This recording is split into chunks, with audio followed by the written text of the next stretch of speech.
A man on second. 2 balls, no strikes. Roughing checks the runner on second. He gets the side from Dickey. Roughing stretches. And he pitches. From the inside corner of the plate.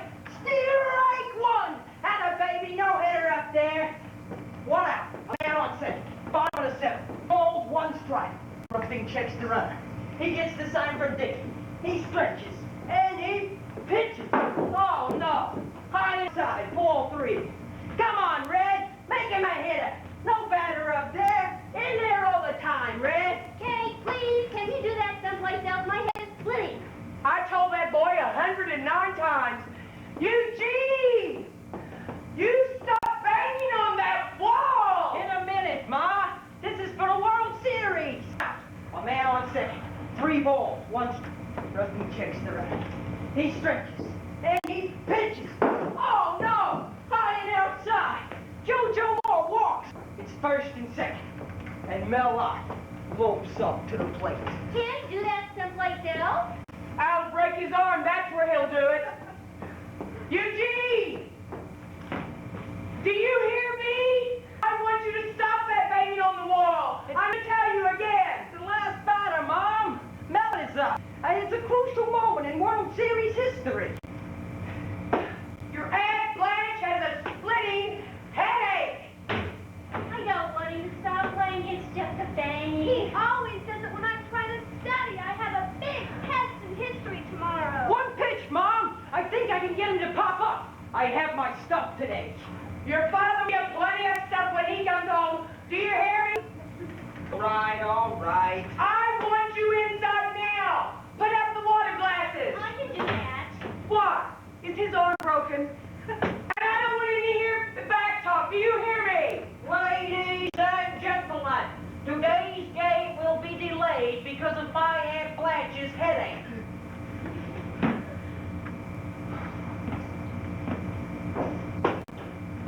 Blanche, that's enough sewing today already.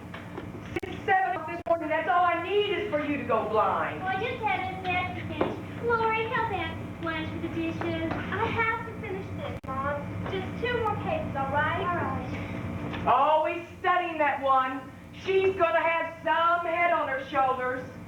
Eugene! Coming! And wash your hands! They're clean. I'm wearing a glove.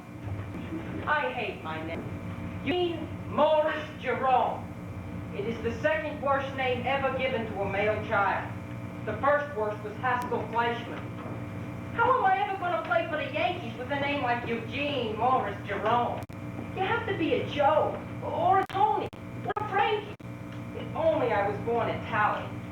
All the best Yankees were Italian. My mother makes spaghetti with ketchup. What chance do I have? I'm almost through, Mom. That's good. You have better color today, sweetheart. Did you get a little sun this morning? I walked down to the beach. Well, very slowly, I hope. Yes, Mom. Oh, that's good. She gets all this special treatment because the doctors say she has a kind of flutter in her heart. I got hit in the back of the skull with a baseball. I saw 2 of everything for a week, and I still had to carry a block of ice home every afternoon. Girls are treated like queens. Maybe that's what I should have been for. An Italian girl. Eugene! What? How many times have I told you not to leave your things lying around the house? 109. What? You said yesterday. I told you 109 times not to leave your things around the house. Don't be fresh to your mother, Jean. Was I fresh? I swear to God, that's what she said to me yesterday. One day, I'm going to write all this down in a book play. I'm going to be a writer like Ring Lardner or somebody. Well, that is if things don't work out first with the Yankees. Or the Cubs. Or the Red Sox. Or maybe possibly the Tigers. If I get down to the St. Louis Browns, I'll definitely be a writer. Mom, can I have some lemonade? No, darling, it will spoil your dinner. Oh, Blanche, a small glass couldn't hurt her. Oh, all right, in a minute, Angel. I'll get it on. I'm in that kitchen anyway. Can you believe that? She better have a bad heart, or I'm going to kill her one day. Listen, I hope you don't repeat this to anybody. But what I'm telling you are my secret memoirs.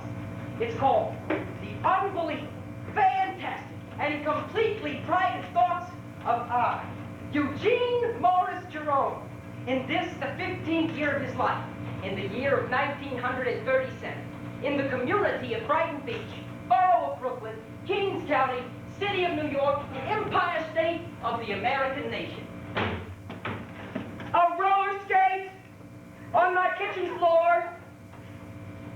Do you want to kill me? Is that what you want to do? I didn't leave it there. No? Then who? Lori, Aunt Blanche? How many times have you seen them on skates?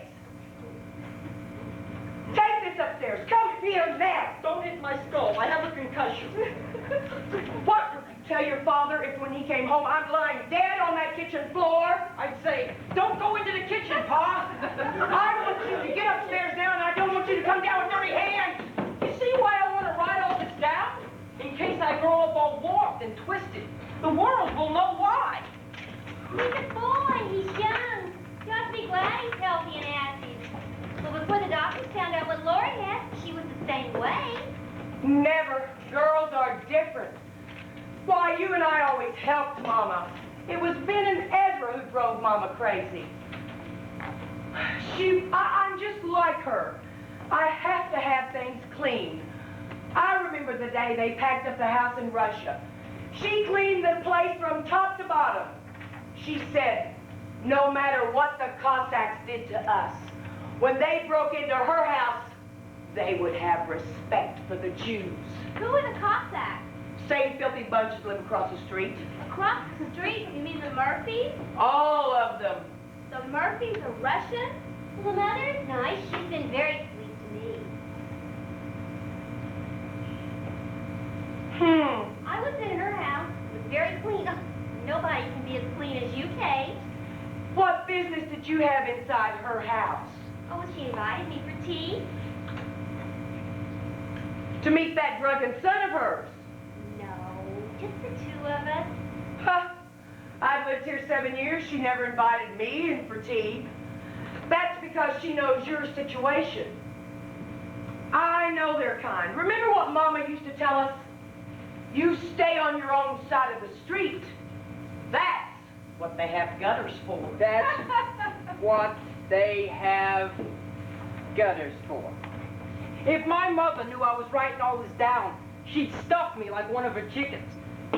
I guess I better explain what she meant by Aunt Blanche's situation. You see, her husband, Uncle Dave, died about 6 years ago from this thing.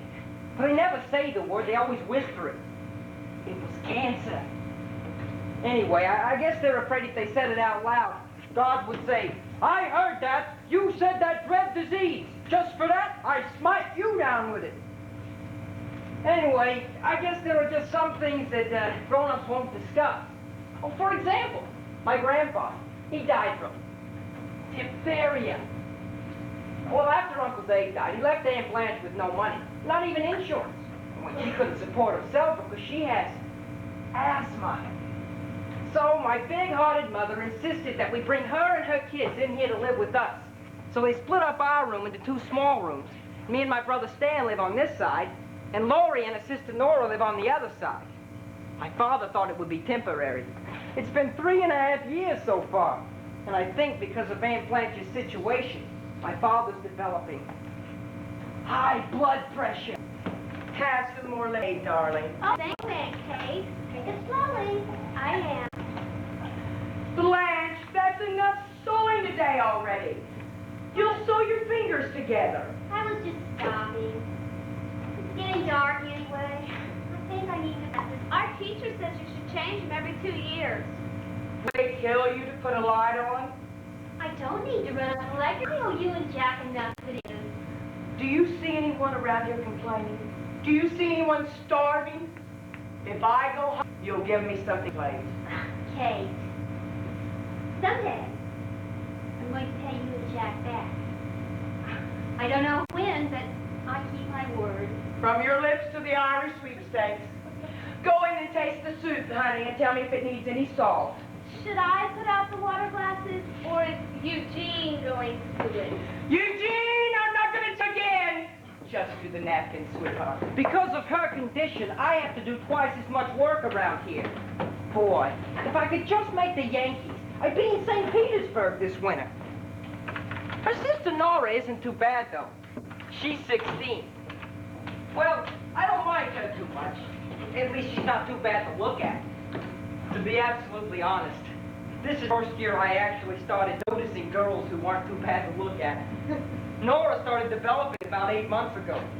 I have the exact date written in my diary. Mom! Lori! And Kate! I have incredible news, everyone!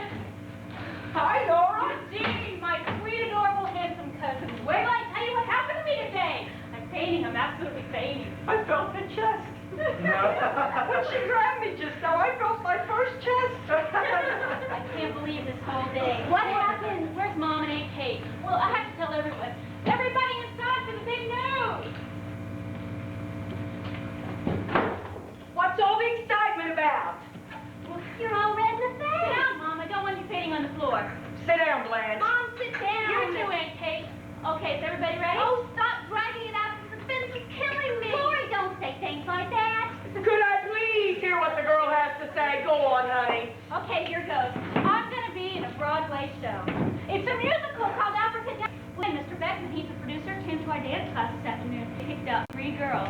We have to be at the Hudson Theater Monday morning at 10 o'clock to audition for the dance director. But on the way out, he took me aside and he told me that the job wasn't as good as mine. I may have to call him, but I may have to go into town to see him. Well, they start rehearsing a week from Monday, and then it goes to Philadelphia, Washington, Wilmington, and then it comes to New York the second week in December. Well, there are 9 big musical numbers, and there's going to be this big tank on stage that you can see through, and the entire finale takes place with the entire cast all underwater. I mean, can you believe it? I'm going to be in a Broadway show, Mama. What is she talking about? How should I know? Am I her mother? How can you be in a Broadway show? Don't you have to sing and act? I can sing. No, you can't. A little. No, you can't. I can carry a tune. No, you can't. Well, I probably won't have to. They're just looking for dancers. On Broadway, you have to sing and act. How do you know? You've never seen a Broadway show. Does he know how old you are? He didn't ask me. He didn't ask if you were 16. My God, he just asked me to audition. My God, isn't anybody excited? Well, I am. It's the most fantastic thing I ever heard. Thank you, Dean. I'm glad somebody's excited. My God, I'll be sleeping next door to a showgirl. How can you go to Philadelphia? What about school? School? Mama, this is a Broadway show. This is what I want to do with my life.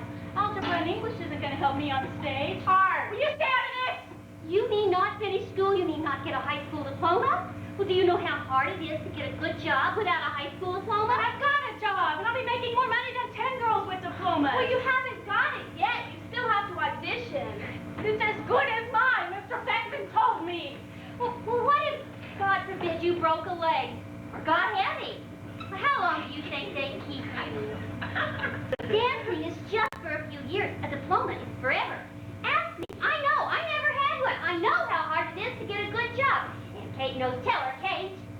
It's very hard. I didn't need a dancing school for 3 years. Why do I spend 2 hours a day on the subway 4 days a week after school with money that you make going half blind over a broken sewing machine? Why, Mama? Because it's my pleasure. Well, because I know how you love it. Because you asked me. Well, I'm asking you something else now. Well, let me do something for you. I could be making almost $60 a week, maybe even more. Well, in 2 years from now, I couldn't make that much with a college diploma. Oh, I can't think. Now, it's almost dinner time. Uncle Jack will be home soon. We'll discuss it later. But I have to know now, Mom. I have to call and let him know if I can audition on Monday. Well, at least let me audition. Find out first if they think I'm good enough. Please don't say no until Monday. It was a tense moment for everybody. I love tense moments, especially when I'm not the one they're all tense about. Well, God knows we could use the money. We all owe Kate and Uncle Jack enough as it is. I think that they should have as much say in this as I do. How do you feel about it, Kate? Me? I never voted before my life. Why should I start with my own family? Besides, I have to eat them, aren't I? Well, then, we'll leave it up to Uncle Jack. We'll let him make the decision. Mama, I love him, but he's not my father. Because I need help. Because I don't always know what the right thing to do is. Well, because I said so, that's why. Eugene M. Jerome of New York cast 1 vote for yes. Oh.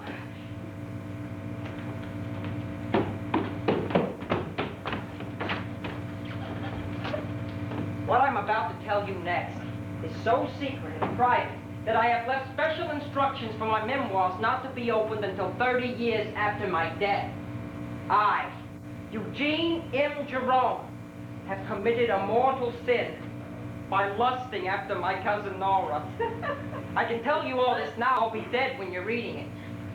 If I had a choice between a tryout of New York Yankees and actually seeing her bare breasts for 2.5 seconds, I'd have some serious to do. I need bread. What? I don't have enough fresh rye bread. Run across the street to Bring Black and get me a nice fresh rye bread. Again to the store. I went to the store this morning. So you go again this afternoon. I'm always going to the store. When I grow up, that's all I'll be trained to do, go to the store. You don't want to go? Never mind. I'll do it myself. Don't do that. Don't make me feel guilty. All right, I'll go. And get a quarter pound of butter. I bought a quarter pounder this morning.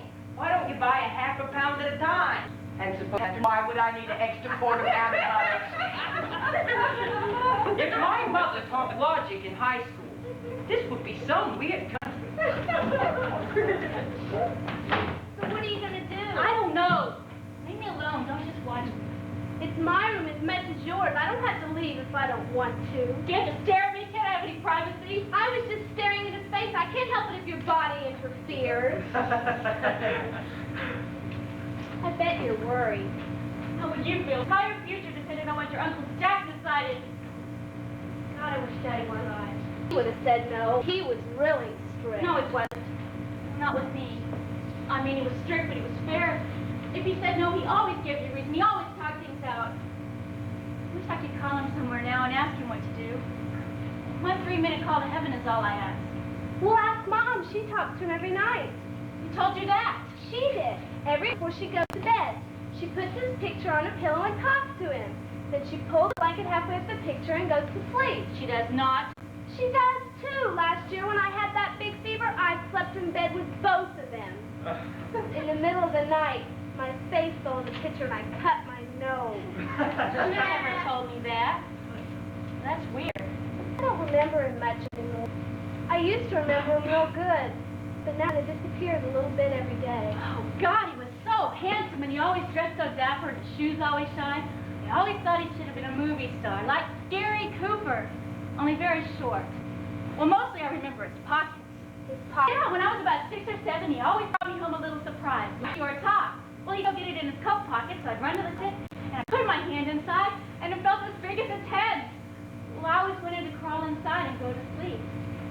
Well, and there were all these terrific things in there, like juicy fruit gum and spearmint lifesavers, well, bits of cellophane, crumpled pieces of tobacco, movie ticket stubs, nickels, pennies, rubber bands, paper clips, and his gray suede gloves he wore in the wintertime. With the stitched lines down the fingers, I remember. Yeah. Then I found this coat in Mom's closet, and I put my hand inside, and everything was gone. It was empty, and dry clean, cold. That's when I knew he was really dead. God, I wish we had our own place to live by being a boarder. Listen, let's make a pact. The first one who makes enough money promises not to spend any on herself, but saves it all to get a house for you and me and Mama. Well, that means every penny we get from now on goes for the house. We can't buy anything. No magazines, nail polish, lipstick, bubblegum, nothing. Is it a pact? Well, what about the movies? Movies, too. Starting when? Starting today. Starting right now. Can we start Sunday? I wanted to see The Thin Man. Who's in it? William Powell and Myrna Loy. Okay, starting Sunday, I'll go with you Saturday. Sid Wolf Columbia waits for the snap from the center. The snow was coming down in a blizzard. Gets it. He makes fast, and he passes. And got it. He catches his own pass. He's at the 50, the 40, the 30, the 20. It's a touchdown. Columbia wins. They defeat the mighty Crimson of Harvard 13-12. Listen to that crowd roar. Eugene, stop that yelling. I have a cake in the oven.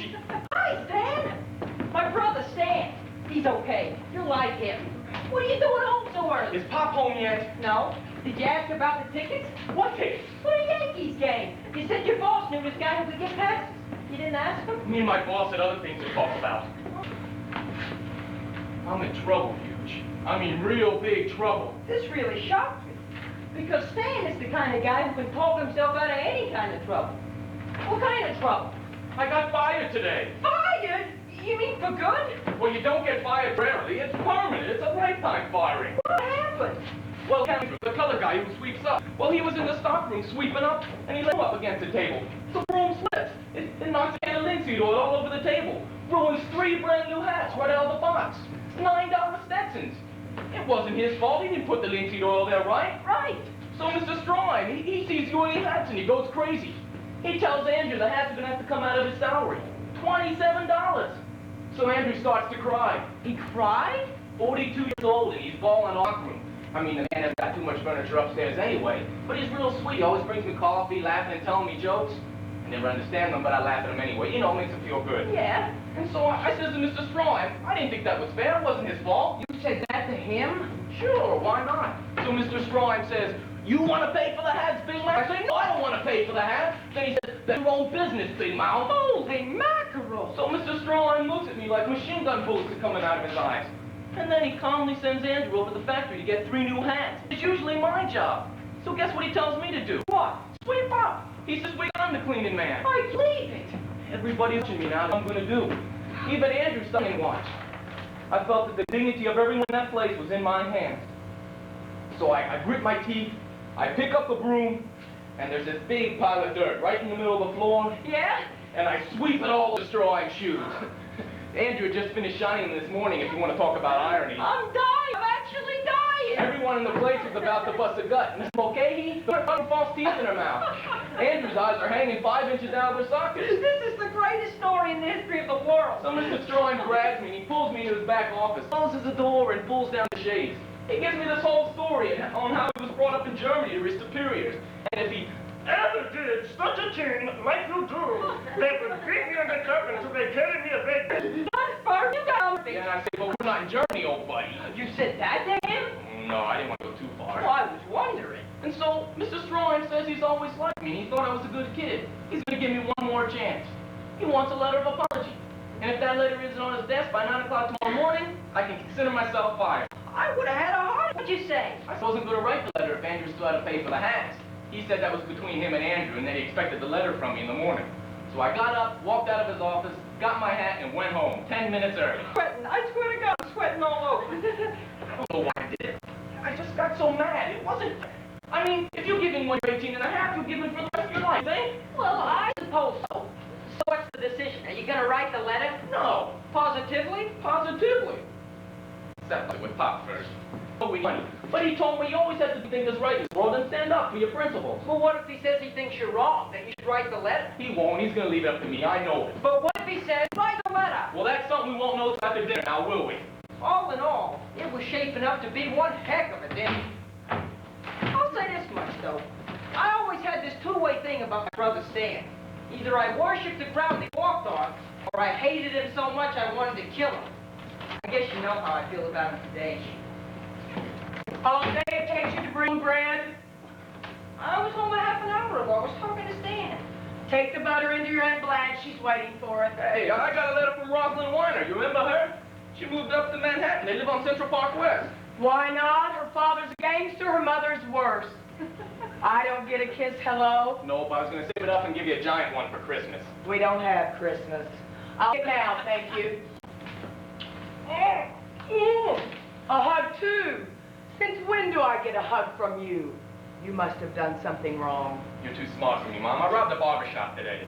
Is that why you look so tired? You don't get enough sleep running around all night. 200 girlfriends. 130, Mom. That's all I have. 130. How do you ever get any work done? I get it done. And your boss, he doesn't say anything about you being so tired. About being tired? No, it doesn't. Did you ask him about Thursday? What? You were going to ask him about getting paid on Thursday, so I can pay Greenglass on Friday. Saturday is a holiday. Oh, no, I forgot. I'll ask him tomorrow. Never mind. If it's a problem, your boss, he's more important Greenglass way. That's not true, Mom. This is no more important than Mr. Greenglass. Oh, God! As if things weren't bad enough already. And now this, the ultimate tragedy. Liver and cabbage for dinner. It's a Jewish medieval torture. My friend, Mario, an A student in science, tells me that garbage can be smelled farther than sound traveling for 7 minutes. If these memoirs are never finished, you'll know it was because I gagged to death in the middle of supper. You're all witnesses. I was sitting here, right? But I'll get blamed for that anyway. I'm all right. Just let me sit on it. I told you it was too hot in that kitchen. I don't even have asthma and I can't breathe in there. Nora, Lori, come help your mother. I'm just sick about the plates, Kate. I'll replace them. Never mind the plates. Plates I can always replace. I only have one sister. What happened? I'm all right. Lori shouldn't be running. This is no climate for you. Near the beach. What you need is someplace dry. Arizona, Mama. Should I get the doctor? No. No doctors. It's It's getting better. It's an asthma attack, the second one this week. Maybe you better get the doctor. No, it's going away. No doctors. I can still hear the whistle. Shut up.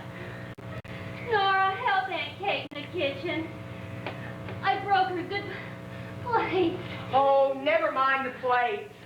Nora, you go upstairs and get your mother her medicine. Laura, you sit down there and watch your mother quietly. You look pale as a ghost. Oh. Eugene, come in here and help me. Hello, Mrs. Kresge. How are you? Hey, Mom, Pop's home. I would now like to introduce my father. He's a real hard worker. He was born at the age of 42. Hi, Pop. How you doing, Pop? How am I doing? Hey, let me carry these for you, Pop. It's too heavy. You'll hurt yourself. Nah, I can do it easy. I just have to get a good grip, that's all. Listen, I wanna sit for a few minutes. You all right, Pop? Yeah, I'm resting. That's all. Listen, you get me a glass of ice water. Yeah, sure, Pop. I'll be up for the other box in a minute. I don't know how he does it. King Kong couldn't lift these things. You know what's in here? Noise makers and party favors. He sells them to nightclubs and hotels every night when he gets through with his regular work, which is cutting material for ladies' raincoats. Did you do your homework today? Well, not all of it. Mom sent me to the store 15 times. Amos and Andy's on tonight.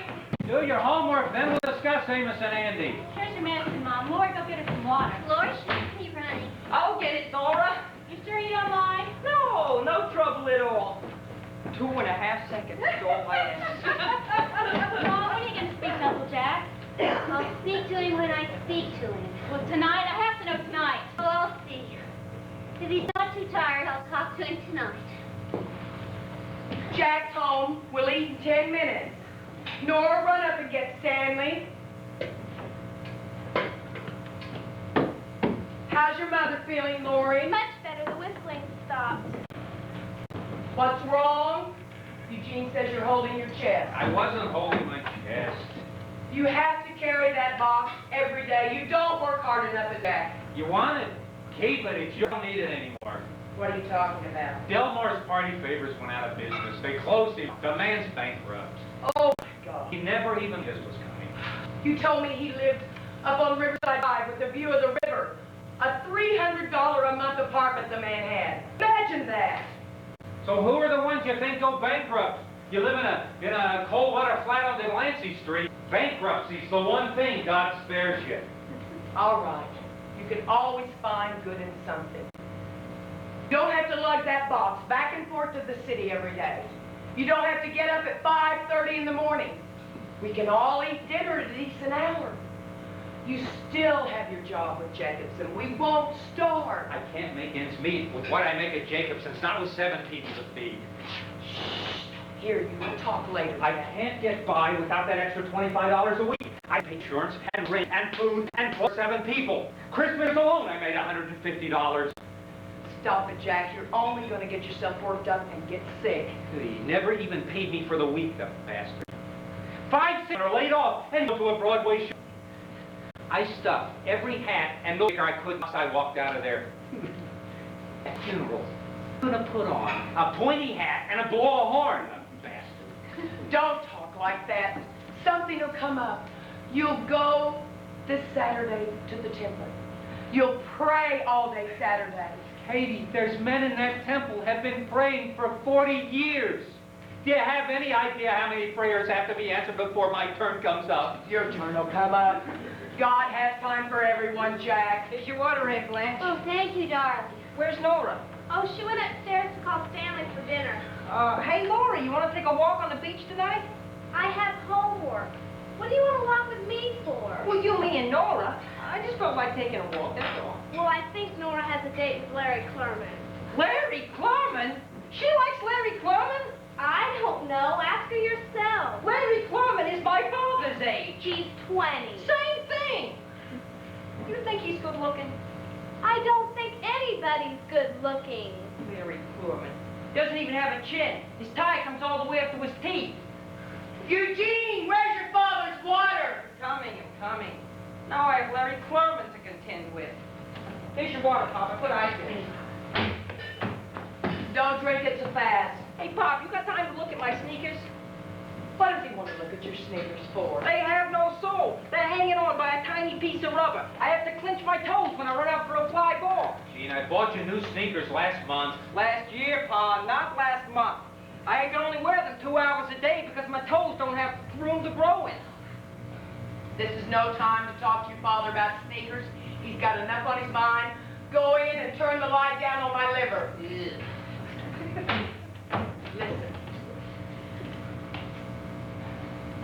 Tonight, we'll go in, we'll eat a nice dinner, you'll relax, calm down, and when everybody's gone to sleep, we'll talk about this calmly. We've always been able to figure things out. I don't like it when you get so upset. Come, dear. I'm feeling better. Help me with dinner. Think she'll ever get married? Blanche? She's not unattractive. I see men look at her on the beach. What does she want to waste her life in this house for? She's raising 2 children. Yeah, but why didn't she ever go out? If she wants to meet people, I know plenty of single men. Blanche isn't the type to get married.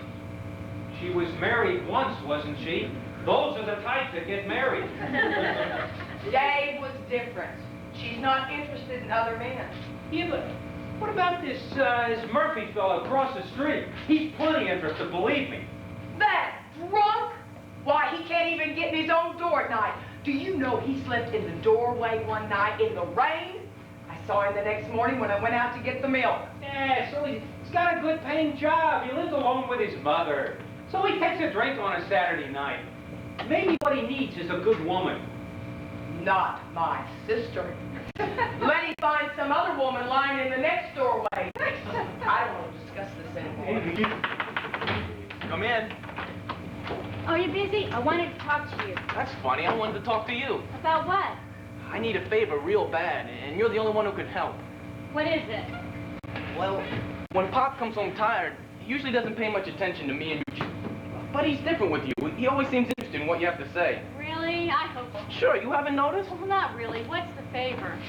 This may sound dumb, but tonight at dinner, do you think you could steer the conversation in a certain direction? What direction? Something like how you admire people who stand up for the principles. What people? Any people. Principles is the important word. Now, if you could work it in 3 or 4 times, I'd be grateful. 3 or 4 times? It'll be easy. I'll make someone like Abraham Lincoln, and you'll say, now there's a man who stood up for his principles. I have my own things to bring up at dinner. I don't want to get into a discussion about Abraham Lincoln. Not his whole life, just his principles. Why would I do such a stupid thing? Because as of tomorrow, I'm unemployed unless someone besides me mentions sticking up for your own principles. Oh, did you get fired? What happened? I will be unless I write Kaiser Wilhelm a letter of apology. It's really up to my old man. I decided to do whatever he tells me. Well, when are you going to ask him? Tonight after dinner. Oh, tonight? Does it have to be tonight? That's the deadline. I have to give my answer to Mr. Stroim in the Well, morning. why couldn't you ask your father in the morning? He gets up at 5:30. Mom has to line up his shoes at night because he can't make decisions at 5:30. What's wrong, Nora? I don't know what you have to complain about. At least your father's alive and around the house to make decisions. Sometimes you don't know when you're well off, Stanley. Sometimes you make me sick. Chapter 7, the infamous dinner. It started out like a murder mystery at the Blenheim Passage. No one said a word, but everyone looked suspicious. It was so quiet that you could hear Laurie's soup going down her esophagus. Everyone had one eye on their plate, and the other eye on Pop. Except me. I sat opposite Nora. I kept dropping my napkin a lot so I could bend over and get a good look at those virginal, creamy white legs. She was really deep in thought, too. But she left herself unguarded a couple of times, and I got to see halfway up her thighs that led to the golden palace of the Himalayas.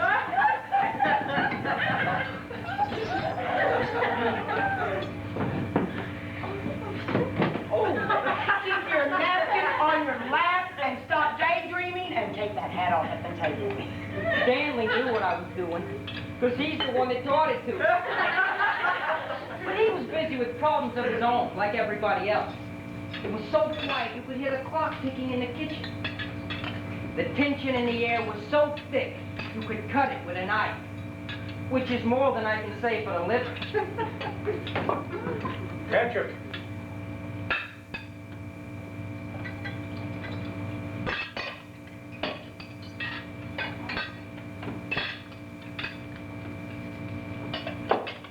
Mustard.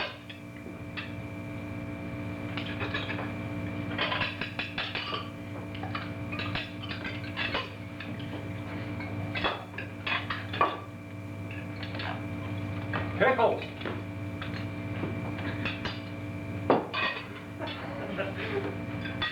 Well, I'm through. I'll help with dessert. You sit down there and finish your liver. I'm finished. You see any liver on that plate? Hit it under the mashed potatoes. I know your tricks. Look how nice Lori ate hers. I had a major problem. One more bite thrown up on the table. A sight Nora would have remembered forever. A diversion was my only escape from humiliation. So, Stanley, how are things down at Stroheim's? I felt bad about that. But for the moment, the attention had shifted away from my liver. So how long have you been working there now? Where? Stroheim's. Stroheim's? Let me see. Part-time, a year and a half before I graduated. And a year since then. So what's that? 2.5 years counting time. And he likes you? Oh. Mr. Stroheim. Yeah, usually he likes me. Sometimes I'm not sure. You come in on time. Yeah. You do your work? Yeah. You get along with the other people? Yeah. So why shouldn't he like you? How much you making now? $17 a week. It's time you moved up. Tomorrow morning you go in, you ask for a raise. A raise? You don't speak up, take advantage of you. Tomorrow morning you go into his office, you're respectful, you're polite, firm. You tell him you're worth another $5 a week. $5? He'll offer you $1.25, you settle for $2.50. I know how these things work. Look, you're a high school graduate, lucky he's got you. I don't think this is the time to be asking Mr. Stroheim for a raise. I think his wife is very sick. Are you afraid to ask him? He'll take you by the hand and walk you into his office and say, my little boy wants a raise. I'm not afraid. Believe me, this is the time. Your father wouldn't ask you if he didn't think it was the right thing to do, Stan. Mom, I think I've got a bone in my throat. There are no bones in liver. So what's new dancing, Laura? Nothing is new. Mind your own business. I was just trying to I need your help. Mom, will you tell her to be quiet, please? If you're finished, Laura, you may be excused. So what happened to dancing school? Well, Nora got a very nice compliment from her teacher. She said that Nora had professional potential. Oh, he didn't potential. Potential is the future. Mr. Beckman's interested in Nora's immediate present. Isn't that something, this Mr. Beckman? He's your teacher. Well, no. He's one of the most widely known and respected producers on Broadway. Broadway, imagine that. That's wonderful. And how you doing in school otherwise? Oh, I'm doing fine. She's doing very well. I wish I was as smart as she is. Isn't that the same Mr. Beckman who's producing that big Broadway extravaganza, Abracadabra? I hear that if a girl gets hired onto a course of a show like that, not only is her career practically guaranteed, but the experience she gains is equal to a 4-year college education.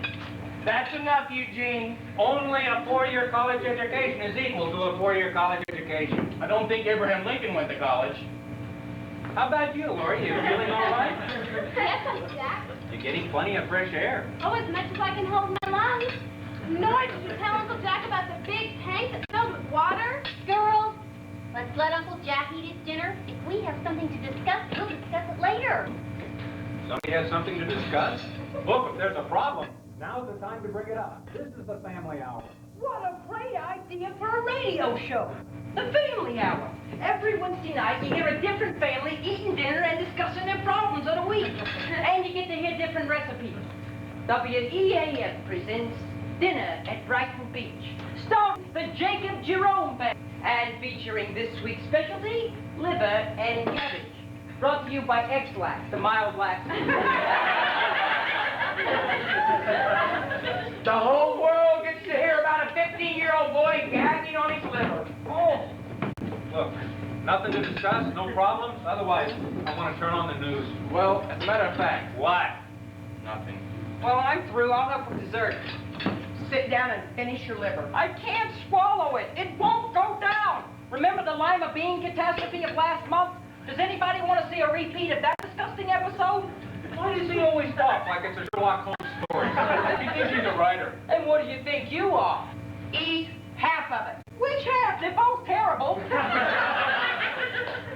1/4. 2 bites. 1 bite. 2 bites. I know you. If I eat 1 bite, you'll make me eat another bite. Get to my room and eat it tonight. I need time to chew. Ah! These are times to waste food. You didn't want it, Eugene. You shouldn't have taken it. I didn't get it. They gave it to me. It comes attached to the plate. Well, if it's important to everybody, I'll eat your liver, Eugene. You will? It seems to be the thing that this family is interested in. Give me your liver and one of the more important things in our lives. Nora's right. Take the liver away. If he likes it, what? Because we can't roast beef to feed 7 people. I suddenly felt vulgar and cheap. Then. Turn on the news. Lori, stay off your feet. You look tired to me.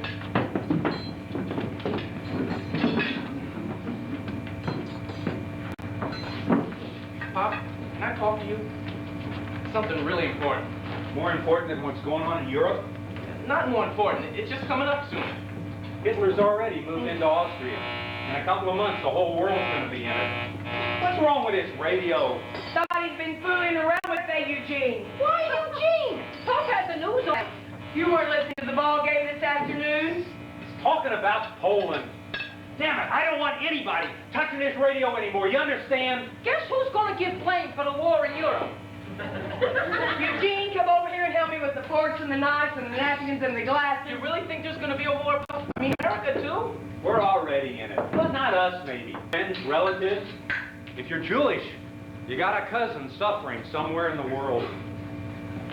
Ida Kaczynski's family got out of Poland just last month. The stories that she has to tell about what's going on over there, you don't even want to hear. How many relatives do we have in Europe? Enough? Aunts? Uncles? I have a great aunt. Your father, he has nephews. Yeah, I got a cousin, Sholem, in Poland. His whole family. Well, what if they got to America? Where would we put them? Who? Your nephews, mom's uncles, and cousins. Would we take them?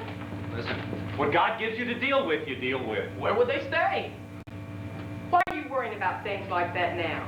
You should be upstairs working on your speech. What speech? The speech you're going to give Mr. Stroheim tomorrow about the raise. Can I talk to you later after you rested and read your paper, Pop? Lou Gehrig got 2 hits today. Larrap and Lou's hitting 302.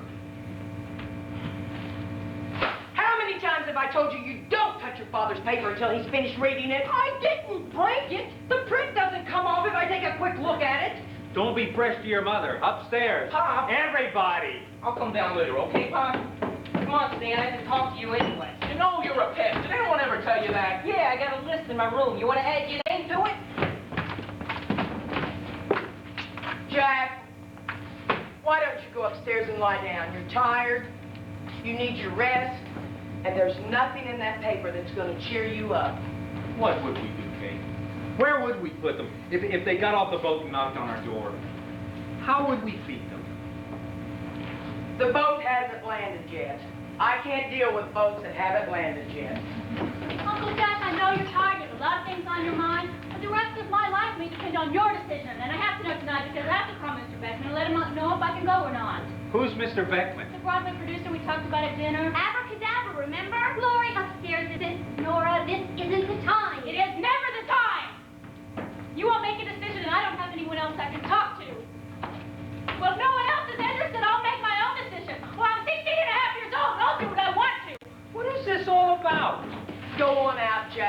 tell you. Oh, I'll take care of it. North's right. My decision. What are you gonna do, Blanche? Tell her that she can quit school, that she can throw her future away. Is that what you want to do? Well, what if I'm wrong? What if she has talent? What am I supposed to say? Why, she can't talk to me? It's all the same family, isn't it? I'm her uncle, for God's sake. She doesn't need an uncle tonight. She needs a father. Go on, she'll tell you. I never learned. You mind if I sit with you? Well, my life is so wrapped up in Dave, I never learned to be their mother. Look, if you want to talk, we'll talk. If not, not. What we have around here is enough mothers. What we do have is a family. The world doesn't survive without family. Blanche, go in and fix me a cup of tea. You're the only one here who can fix a decent cup of tea. Listen, I know what it's like, Nora, not to be heard. Do? See, I was brought up in a family of 4 children. And my father, before he died, he never could remember our names. My older brother, he was the big one. And I was the little one. My brother Saul, he was the rotten one. Eddie, he was the skinny one. Who am I? You're the pretty one. Now what's the problem? I don't know. It doesn't seem very important now. Never seen you cry over something that wasn't important. Look, I know I'm not your father. It's not my place to make decisions for you. But I can offer advice. Advice is free. If it doesn't fit, you can always take it back. Can we walk down the block? Sure. Well, take a look at the ocean. You know, my father always used to say, you throw your problems out to sea and the answers will wash back up on the shore. Did they? Not in Brighton Beach. Orange fields and watermelon pits washed up. That's why it's good to take somebody that knows how to give advice. Will you stop that? I'm trying to think. Boy, glad I don't have your problems. How would you like an official American League baseball in your mouth? Stanley, I have to talk to you. I mean a really serious, important talk. Everybody in this family has to have a talk with someone. Take a number off the wall and wait your turn. I had this dream last night. It was about this girl. I can't tell you her name, but she was gorgeous. And we were really kissing hard and rubbing up against each other. And I felt this tremendous buildup, like at the end of 39 steps. And suddenly there was an explosion, like a broke, and everything rushed and flowed out to sea. It was the greatest feeling I ever had in my life. And when I woke up, I was... All wet. How'd you know? It was a wet dream. You had a wet dream. I have them all the time. You do? You mean there's nothing wrong with you if it happens? You never had one before? Oh, yeah. But I slept through it. Didn't you ever do it by yourself? What do you mean? Didn't you ever diddle with yourself? No, never. Baloney, I've heard you. You diddle 3-4 times a week. You're crazy. What do you mean, diddle? Whack off. Masturbate. Would you be quiet? Boy, might hear you. There's nothing wrong with it. Everybody does it, especially at our age. It's natural. What do you mean, everybody? You know guys who do it? Every guy I know does it, except Haskell Fleischman, that fat kid. He does it to the other guys. I can't believe I'm having this conversation. You can't grow up without doing it. Your voice won't change. Where do you get all this stuff from? Is it in a medical book or something? It's puberty. It's what? Puberty. You never heard that word before? You don't read books? Yeah, The Citadel by A.J. Cronin. He never mentioned puberty. Even Pop did it. Pop? Our... You know what, Stan? I think you're full of shit. Hey, don't use that word. Who do you think you are? You're nothing but a kid. Never let me hear you say that again. I don't get you. You mean it's all right for you to say puberty, but I can't say shit? Puberty is a scientific word. Shit is for those guys who hang around the beach. Well, what do you expect me to say when you tell me Pop whacks off? I don't mean he does it now because he's married, but when he was a kid, 14 or 15, the whole world whacks off. Even President Roosevelt? Rich kids are the worst. They whack off from morning till night. In college, they sit around the dorm rooms drinking beer and whacking off. Stanley, this is the most useful information you ever taught me. What about girls? 5 times as much as boys. 5 times as much? Is that an actual figure? Where do you get all this stuff from? You pick it up, you learn it. It's handed down from generation to generation. That's how our culture spreads. 5 times as much as boys. Some of them won't even talk to you, and they're home all night whacking off. They're human like we are. They have the same needs and desires. Then why is it so hard to touch their boobs? If you were a girl, would you want some guy jumping at you and grabbing your boobs? If I had boobs, I'd love to touch them. Wouldn't you? I have my own problems to think about. How do girls do it? I can't explain it. Please, Stanley, I'll be your slave for a month. Tell me how they do it. I need paper and pencil. I'll do it later. Here, you want crayons? Maybe you should do it in color. Listen, Eugene. I have a major problem in my life, and I haven't got time to draw girls masturbating for you. Well, I bet Nora doesn't do it. Boy, could I win money from you? You think she's in the bathroom 7 times a day just taking showers? She does it in the bathroom? I knew 2 girls who used to do it during English class. I even saw a girl doing it during a final exam. She got a 98 on her paper. Is that who you were thinking about last night? No, it was somebody else. One of the big girls. It was Nora. I see what's going on. I knew why you dropped your napkin 12 times at dinner. She drives me crazy, Stanley. I'm in love with her. Yeah, well, forget it. She's your cousin. What's wrong with being in love with your cousin? It's against the laws of nature. If she was your stepsister, it would be dirty, but it would be okay. But you can't love your own cousin. I'll give you a piece of advice. When you're going through puberty, don't start with anyone in your own house. Well, who made up those President Roosevelt, his cousin? Yeah, well, maybe he married his 2nd or 3rd cousin. But you can't marry your 1st cousin. You get babies with 9 heads. I wish Pop would get home. I gotta talk to him tonight. I still would love to see her naked. Just once. There's nothing wrong with that, is there? No, I do it all the time. You've seen Nora naked? Sure, I fix the lock on the bathroom door, and then I open it pretending I didn't know anyone was in there. I can't believe it. What a pig! What did she look like? All I can tell you is I was pretty miserable. She was my 1st cousin. That was the night I discovered lust and guilt are very closely related. I have to go wash up. Have a good time. I don't do that. I'm sorry, I forgot it was this Tuesday. I'll cancel my doctor's appointment. You don't have to get into saying the girls will be with me. Have I ever missed a year going to the grave with you? Dave was my favorite in the whole family. You know that. You realize it will be 6 years? Sometimes I forget his birthday, but the day he died, I'll never forget. There wasn't another one like him. Gloria asked me questions about him all the time. Was he funny? Well, what was the funniest thing he ever said? Kate, I couldn't remember. Isn't that all? Blanche, sometimes you talk like your life's over. You're still young, you're still beautiful. You'd ever stop squinting such. We went together 2 years. Well, what was I waiting for? That's 2 married years I didn't have with you. Listen, Dave's company is having their annual affair this Wednesday in New York at the Commodore Hotel. You should see how some of those women get dressed up. He wants you to come with him. He told me to ask you. Me? Well, who do I know in Dave's company? You'll be with us. You'll meet people. Max Green will be there. He's the one whose wife died last year from tuberculosis.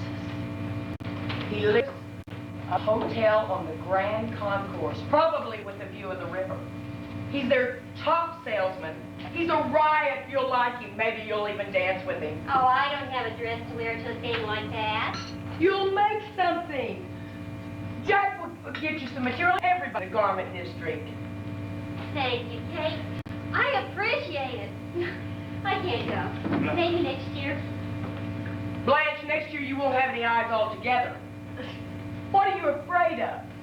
Dave is dead. You're not. Why? If God had wanted the both of you, you'd be lying in the grave next to him. I've made plans for next Wednesday. More important than this affair happens once a year. I'm having dinner with someone. You're having dinner? With a man? That's wonderful. Why didn't you tell me? With Mr. Murphy. Who's Mr. Murphy? Oh, my God. I don't understand you. You're having dinner with that man? Do you know where he'll take you? To a saloon. To a bar and grill. That's where he'll take you. Well, we're having dinner Chardos, the Hungarian restaurant. Why do you dislike him so much, Kate? You've never even met him. I don't have to meet that kind. I just have to smell his breath when he opens the window. Don't you remember what Mother used to warn us about people like that? I grew up with that kind on Avenue A. How many times have you seen Stanley and Eugene come home from school black and blue from the beatings they those Irish hooligans? I don't know what you have to discuss with a man like that. Well, is that why you dislike him so much? Because he's Irish? Well, since when did the Jews and the Irish ever fought a war?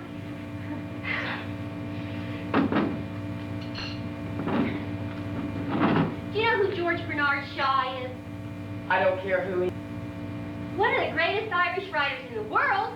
What would you say if he were taking me to Chardos next Wednesday night? Is Mr. Murphy a writer? Tell him to bring me some of his books. I'd be happy to read them. Kate, when are you going to stop being an older sister? I've heard stories about him with women. They like their women, you know. Well, if that's what you want to do, Blanche, it's none of my business. I decided to go downstairs and quiet my passions with oatmeal cookies. We took a walk along the beach last Thursday night. He hardly said a word. He was very quiet, very shy. Well, he told me where his parents came from in Ireland. Their life wasn't any easier than Mom and Papa's in Russia. Nobody had it like they had it in Russia. He's got a decent job in a printer's office. He didn't smell of liquor, and he behaved like a perfect gentleman. No cookies for you, not until you finish that liver. You're still saving it? You mean it's going to be in the icebox until I grow up? No cookies, you hear me? I just want a glass of water. You have water upstairs in your bathroom. There's toothpaste in the glass. It makes me nauseous. Listen, Blanche, there's no point discussing this any further. It's your business. You do what you want. I'm going to bed. Kate, I don't want to do anything to make you unhappy. Or Jack. I owe you too much. But I can't live off of you for the rest of my life. Well, every time I've tried to get a decent job, they turn me down because of my eyes. Well, the thought of marrying Frank Murphy hadn't even occurred to me. Maybe not even to him. But I don't think that one dinner at Chardos is the end of the world. I never mean you any harm. I can take anything except when someone in my family's mad at me. Okay, I could never be mad at you that I promised to my dying day. Okay, go on. Have your dinner with Frank Murphy. If Papa ever heard me say those words, he'd get up from the cemetery and stand in front of our house with a big stick. Well, I asked you to take me up here. Is that all right? Here? In my house? Well, for 2 minutes. I just wanted you to meet him. At least see what he's like.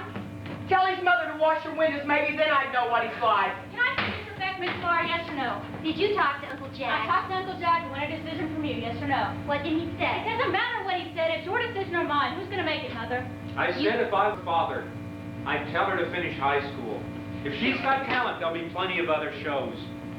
I never got past the 8th grade, and that's why I spent half my life on the subway and the other half trying to make a few extra bucks to keep this family from being out on the street. I don't want this just for myself, Mama, but for you and Lori. In a few years, we can have a house of our own, instead of being all cooped up here like animals. Well, we can pay Uncle Jack for all that he's given us. I'm asking for a way out, Mama. Don't shut me in. Don't shut me in the rest of my life. You promised you'd do what Uncle Jack said. Uncle Jack doesn't make decisions. He offers advice. I want a decision from you, Mama, please. You finish high school. You tell him you're too young. You tell him your mother said no. And that's my decision. I see. Thank you very much, Uncle Jack, for your advice. I'll let you know in the morning what my decision is. Let it go, Blanche. You'll only make things worse. See, no matter what I do, I only make things worse. What could I tell her? What could I say? You inherit a family, you inherit their problems. Well, good night. Put the 2 oatmeal cookies back on the table. What cookies? The 2 oatmeal cookies you have in your pocket. You can smell oatmeal cookies from 10 feet away. I heard the jar rattling around in the kitchen. Put them on the table. I don't understand what's going on around here. All of a sudden, everybody's doing what they want. Your father's upset, and Blanche is upset. Put the cookies on the table! What happened? I heard yelling. I don't know, but it's my fault. So what are you gonna do? Do you want me to speak to Mom? I could tell I was getting fluttered again. Don't you ever say that. Don't you pretend to be sticky of favors from anyone. Well, I wasn't pretending. They're just not big flutters. Will you stop fluffing the pillows? The house could be burning down, and you'd run back in to fluff up the pillows. Why don't you go to bed, Jack? You're tired. When does it get easier, Kate? When does our life get easier? When you've had 7 good hours of sleep. That's the easiest it ever gets. Close the door! I'm sorry, I didn't know anyone was in there. Could I talk to you? It'll just take 5 minutes. Not right now, Stan. He's practically asleep. 2 minutes. I'll tell it real fast. Go on, Kate. Go to bed. The boy wants to tell me something. All right. Turn off the lights when you're finished. Don't be long. Don't worry. We've always made things work out before. We can do it again. She saw me on the crapper. Nora saw me on the crapper. I might as well be dead. Pop, I have a problem. If you didn't, you wouldn't be in this house. It must be tough being a father. Everybody coming to you with your problems. You have to have all the answers. I know I couldn't handle it. Will you stop trying to win me over and just tell me the problem? I got fired today. What? Don't get crazy. Don't get excited. Let me explain what happened. What did you do? You came in late? You were fresh to something? Were you fresh to somebody? I'm not fired yet. I can still get my job back. I just need you to help me make a decision. You take the job back. I don't care what it is. This is not the time for anybody to be out of work in this family. You remember when I was 12? You gave me a talk about principles. All night long you waited to give me this news. This is about principles, Pop. How long were you going to go without telling me? Will you at least hear my principles? All right. I'll hear your principles, and then you'll hear mine. Okay, now just sit back and listen. Well, who's on account of Andrew, the color guy who sweeps up? So Stanley started his sad story. Pop never said a word. He just sat there and listened. Stanley was terrific. It was like Abe Lincoln in Illinois, that movie. Stanley was not only defending his principles, but democracy and the United States of America. Pop must have been bleary-eyed, because not only did he have to deal with Stanley's principles, Nora's career, the loss of his noisemaker business, how to get Aunt Blanche married off, and Laurie's fluttering heart, but at any minute, there could have been a knock on the door with 37 relatives from Poland looking for a place to live. Finally, Stanley finished his story. So either I bring in a letter of apology, or I don't bother coming in at all. I know it's late, and I know you're tired, but I didn't want to make a decision without talking to you first. Stanley. Sorry, Pop. You shouldn't have swept the dirt on his shoes.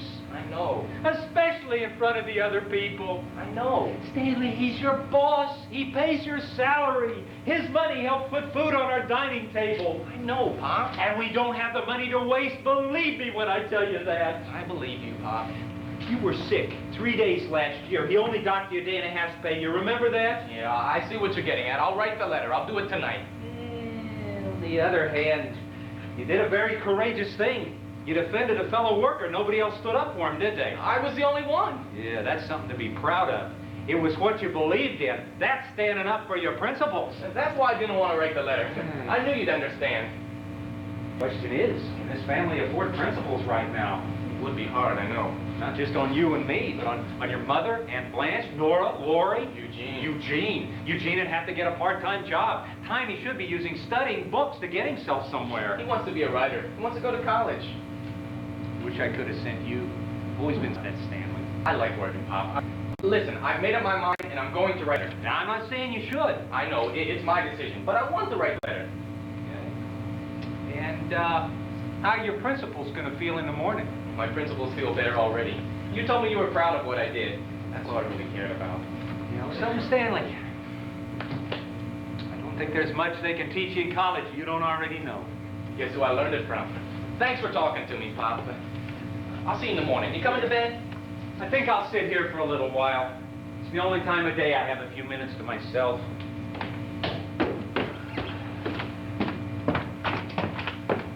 So how'd it go? You have to write the letter?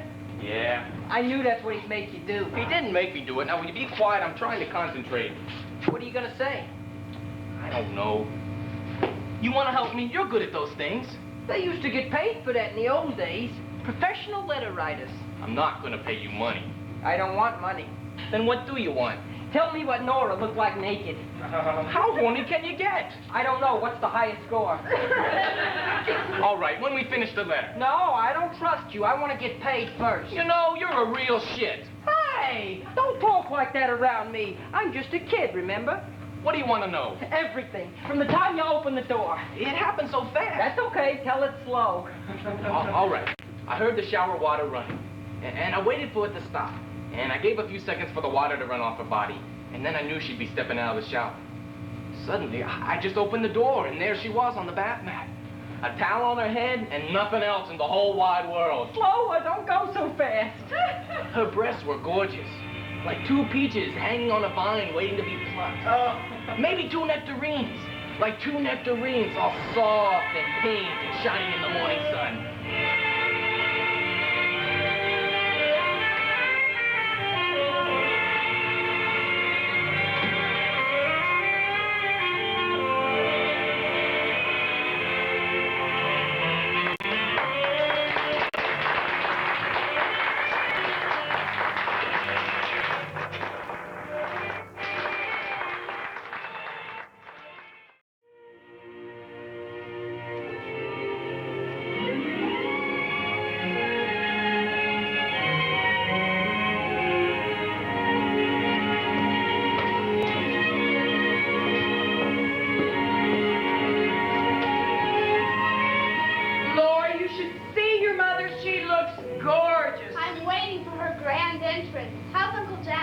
He's resting. He ate a nice dinner. You can go up and see him later.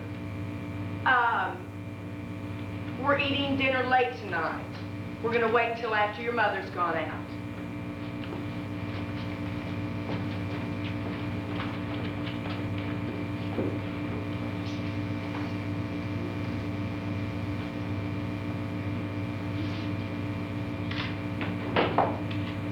Everybody's been in a rotten mood around here lately. Because my pop, well... Eugene, I don't want any ball playing against the wall. Your father's resting. I'm not playing, I'm writing. Well, do it quietly. She wants me to write quietly. If that was the only sentence I published in my memoirs, it would be a bestseller. But, she's in a bad mood, too. See, 3 days ago, my pop had a, heart attack. It wasn't a major one. It was sort of a warning. He passed out in the subway, and the policeman had to bring him home. He was trying to make extra money driving a cab at night, and he just plain wore out. The doctor says he should stay in bed for 3 weeks, but Pop won't listen to him. Mr. Jacobson has a brother-in-law who needs a job. He's filling in for Pop temporarily. But Pop's afraid that 3 weeks in bed could turn into permanently. I have to talk to you. What's up? Not here in our room. Don't tell anybody. What's the big secret? Wait till I get upstairs and follow me. If it's about Nora, I'm not interested. Oh, I forgot to tell you. I hate my cousin Nora. She's been real snotty to everybody lately. She eats a dinner up in her room. She doesn't say hello in the morning. She's been seeing this guy, Larry No Chin Clurman, every night. And she's not as pretty as I thought she was. Eugene, did you bring your father his paper? I'm coming. My knee hurts. I fell down the stairs at school. Well, hurry. He's waiting for it. If I told her I just lost both my hands in an accident, she'd say, go upstairs and wash your face with your feet. I guess she's sore because she and Pop can't go to the affair at the Commodore Hotel. They had Glenn Gray in his orchestra. Well, she's kind of angry at everybody. I feel sorry for her because she doesn't get to go out much. She's nervous about Frank Murphy coming over to meet Aunt Blanche. She's angry at the whole world. That's why she's making lima beans for dinner. Lori, would you like a cashew, darling? Ooh, thanks, Aunt Kate. And one Brazil nut? And an almond, too? Mm-hmm. You must be starved. We're going to have dinner late tonight. We're going to wait until after your mother goes out. Can I have some nuts, Mom? Oh. Just one. They're for the company. We're eating in the kitchen tonight, and I want you and Stan to help with the dishes. You look all flushed. You don't have a fever, do you? Stick out your tongue. Ugh. It's all spotted. That's cashew nut. Well, I don't want you getting sick on me, too. If you get really tired, I want you in the bed. Well, I do have a little stomach cramp. Maybe I'm getting my ladies. Your what? My ladies, the thing that Nora gets. She can't go in the water. Oh, I don't think so, dear. Not at your age. But if your stomach hurts real bad, you come and tell me. I made a nice tuna fish salad casserole tonight. Call me when your mother comes down. Aunt Kate, does Mama like Mr. Murphy? I don't know. I don't think she knows him very well yet. Do you like him? I never spoke to the man. Well, you called him a Cossack. Are those the kind who don't like the Jewish people? I'm sure Mr. Murphy likes your mother. Otherwise, he wouldn't be taking her out to dinner. If Mama married him, would we have to live in that creepy house across the street with that old woman in a window? We're not up to that yet. Let's just get through Trot-Off Restaurant first. Pop's feeling better. He threw the newspaper at me because I didn't bring him the evening edition. Lock the door. You look terrible. You were crying. Your eyes are all red. I'm in trouble, Huge. I mean real trouble. When did you take up smoking? I smoke in the stockroom all the time. Don't let me see you do it. It's a bad habit. So how come you do it? I like it. What brand do you smoke? Lucky Strikes. I knew you would. That's the best brand. Swear to God what I tell you, and never tell another living soul. I swear, on the life of the entire New York Yankees. What happened? I lost my salary. What?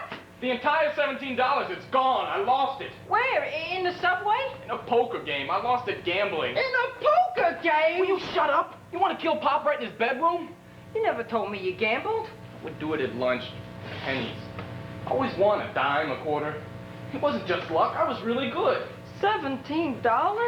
When Pop was sick, I thought I could make some extra money to help out. So I played over in this game at the stockroom in Florsheim Shoes. Boy, did I learn about poker. They cleaned me out in 20 minutes. What are you going to tell them? Don't know. If Pop wasn't sick, I'd tell him the truth. Last week, he tells me how proud he is of me.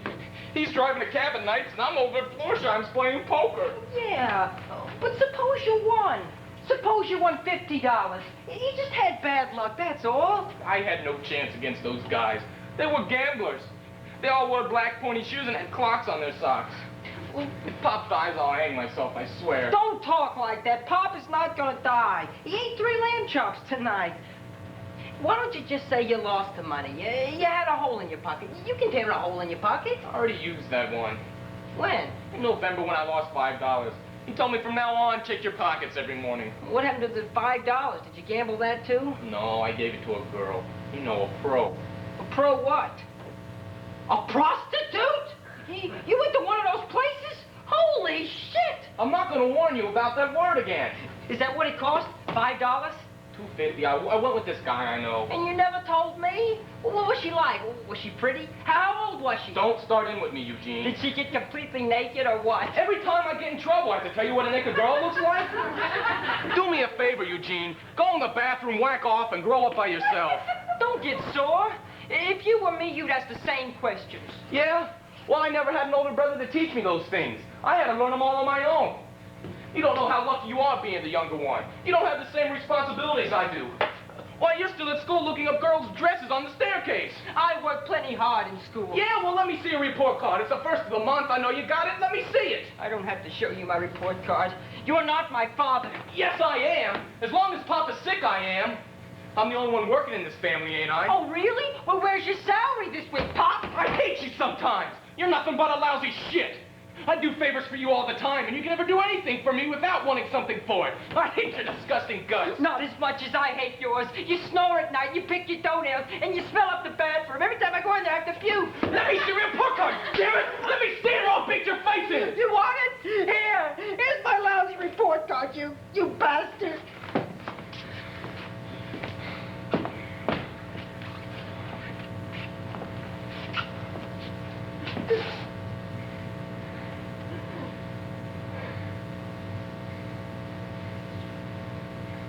Four A's and a B. That's good. That's real good, Eugene. You're smart. I want you to go to college. I want you to be somebody someday. Because I'm not. I'm no damn good. Sorry I said those things about you. Me too. I'm sorry, too.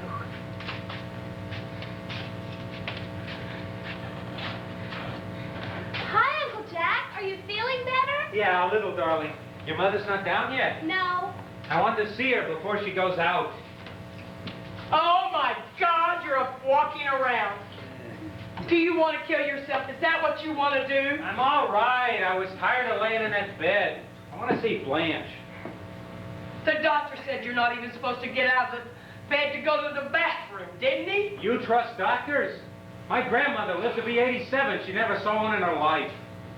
She didn't have high blood pressure, and she never fainted on the subway. Why? She used to faint 3-4 times a week. It's in our family. We're fainters. Lori, darling, would you get your Uncle Jack a glass of ice water? Now? Yes, now, sweetheart. That child is pampered too much. You ought to let her do a little more work around the house. You don't get healthy laying on couches all day. No, you get healthy driving a cab all night after you've been cutting out raincoats for 9 hours. Do you want to kill yourself, Jack? Is that what you want to do? Do you want to leave me to take care of this family alone? Is that it? Well, you think I'll get better faster if you make me feel guilty? I was born with enough guilt, Kate. If I want more, I'll ask you. I'm sorry. You know me. I can't be happy unless I can worry. My family were worriers. Worriers generally marry fainters. Katie, I'm not going to leave you, I promise. If I didn't leave you for another woman, I'm certainly not going to drop dead just to leave you. What other woman? That bookkeeper, Helene? Again with Helene. You're never going to forget that I danced with her 2 years in a row at the Commodore Hotel. She was attracted to you, Jack. I noticed that right off. What is a woman like that one with a cutter? She likes the men up front, the salesman. She's a widow. She's looking to get married. You're an attractive man, Jack. Women like you. Me attractive? You must really think I'm dying, don't you? You don't know women like I do. Just promise me one thing. If anything ever did happen between you and that Helene, just let me go to my grave without ever having to hear it. Wait, Katie. Now that you're worried about Helene, you've decided that you're going to die first. I had to chop the ice. I'm all out of breath. Oh, that's good for you, darling. That's exercise. I'm going out. I won't be having dinner. I'll be home later. I have a key. Good night. Lori, darling, aren't you going to wait to see what your mother looks like? I'm sure she looks beautiful. She doesn't need me to tell her. I know that she wants Mr. Murphy to meet you and Lori. Someone's waiting for me. I can meet Mr. Murphy some other time. I think it would be nice if you waited, Nora. I think your mother would be very hurt if you didn't wait to say goodbye. Well, now, I'm sure that's very good advice, Uncle Jack. I know just how my mother feels. I'm not so sure she knows how I feel. What'll I do, Jack? You leave it alone. It's between Nora and Blanche. It's something that they have to work out. Who does she meet every night? Where does she go? With Larry Clurman. He borrows his father's car and takes us to the cemetery. What cemetery? Where Daddy's buried. She goes to see Daddy. What'll I do? I don't want to spoil this night for her. Just leave it be and everything's good. Jack! What are you doing downstairs? Well, we have company coming. Where else should I be? I got so scared I looked in your room. Well, you don't look scared. You look beautiful. Blanche? Oh, my God, Blanche. You look stunning. Just like that movie star I like. Who is that movie star I like so much? Irene Dunn. Like Irene Dunn. I think she looks like Rosalind Russell. Or maybe Carol Lombard. Well, I think she looks like Blanche. Blanche is prettier than all of them. Oh, I had such trouble with the makeup. I couldn't see to put on the mascara, so then I put my glasses on. Then I couldn't get the mascara on under my glasses. Where are your glasses? You do have your glasses, don't you? Well, they're in my purse. I thought I'd put them on in the restaurant when I'm looking at the menu. That's good. I don't want you coming home telling me you don't know what he looks like. Oh, Jack, I'm so glad to see you. Then you're feeling better. It was nothing. I needed a little rest, that's all. Besides, I wanted to meet this Murphy fella. Listen, a stranger comes in the house. He likes to meet another man. It makes him feel more comfortable. Oh, thank you, Jack. That's so thoughtful of you. Blanche, here, wear these. Don't say no to me, please, Blanche. Just put them on. Oh, Kate, you're good pearls. What are they going to do lying in the drawer all year? Pearls are like people. They like to go out every once in a while and be seen. Oh, you were going to wear them to the affair at the Commodore tonight. I was so wrapped up in myself. I've forgotten all about you missing the affair this year. I can afford to miss it. I don't see Jack the whole night we're there anyway. Let's see how they look. I'm so nervous I'll lose them. Now tell me I don't have a gorgeous sister. Now I feel good. Now I got my money's worth. Definitely Carol Lombard. Oh, Lori, go upstairs and get Nora. I want to show them to Nora. She's not here. She left. She left? She wanted... Without saying goodbye? Honey, she wanted to wait for you. She really did. But she had to meet somebody. Well, she could have come into my room. She knew I wanted to see her. So she'll see you when you get home. You'll look just as good at 12 o'clock. Well, what did she say? Did she say anything? You're going out. You're going to have a good time. Get your mind off of Nora. She's paying me back, isn't she? She knows she can get to me so easily. Oh, this is what I get for making decisions. I feel like ice cream for dessert. Lori, you feel like ice cream for dessert? Butter pecan? Butter pecan for you and maple walnut for me. Go up, tell Eugene I want him to go to the store. I'll go with him. Don't run, darling. Let her run. If she gets tired, she'll tell you. Listen, let's stop worrying about each other so much. Eugene, your father wants us to go to the store. Tell him I'm sick. My stomach hurts. You don't want any ice cream? Ice cream? Wait a minute. It is amazing how quickly you recover from misery when someone offers you ice cream. She's only 16, Blanche. At that age, they're still wrapped up in themselves. How am I ever going to become a writer if I don't know how to suffer? Actually, I'd give up writing if I could just see a naked girl while eating ice cream. What time is it? It's 6:30. He'll be here any minute. Now get your mind off of Nora. You're going out. You're going to have a good time. Eugene, I want you to go to Hanson's. Get a half a pint of butter pecan, a half a pint of maple walnut, a half a pint of chocolate for yourself. Kate, what do you want? I'm in no mood for ice cream. Get her vanilla, she'll eat it. And whatever Stanley likes. Oh, I'll need some money. Well, I just paid the doctor $15. Go up and ask Stanley. He got paid today. Ask him for his salary. What? Here's $1. Now listen, I want you to get back so that she can meet Mr. Murphy when he gets here, but I don't want you to run. You know what I worry about at night? That I'll wake up in the morning and she'll be gone.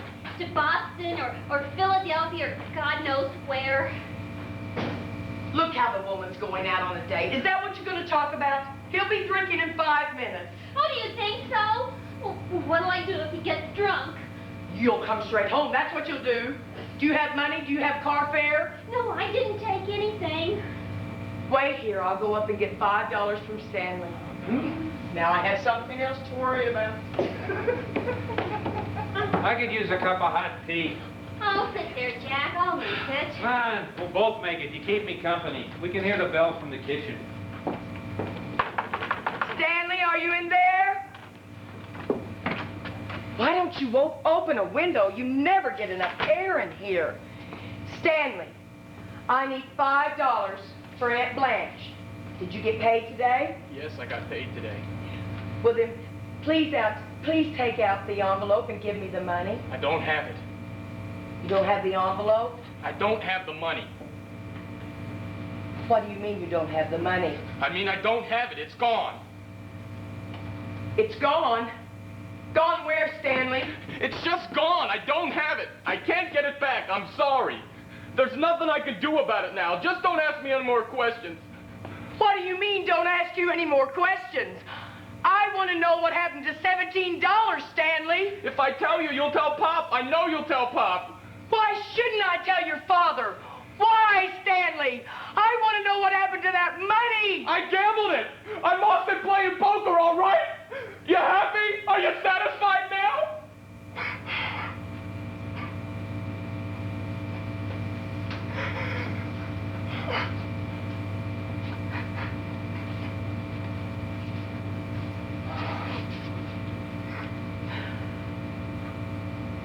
I'm not going to deal with this right now. I have to get Aunt Blanche out of the house first. I have your father's health to worry about.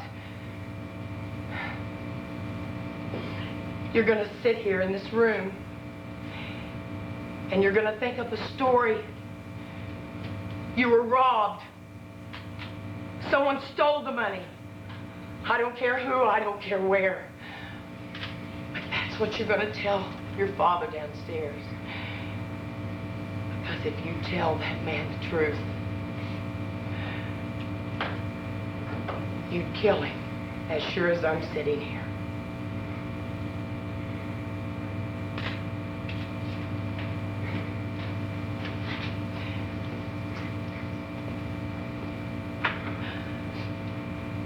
Tonight, after your father's gone to bed,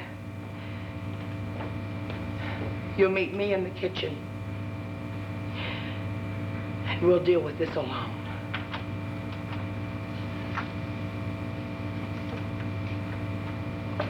Sorry. I'm sorry.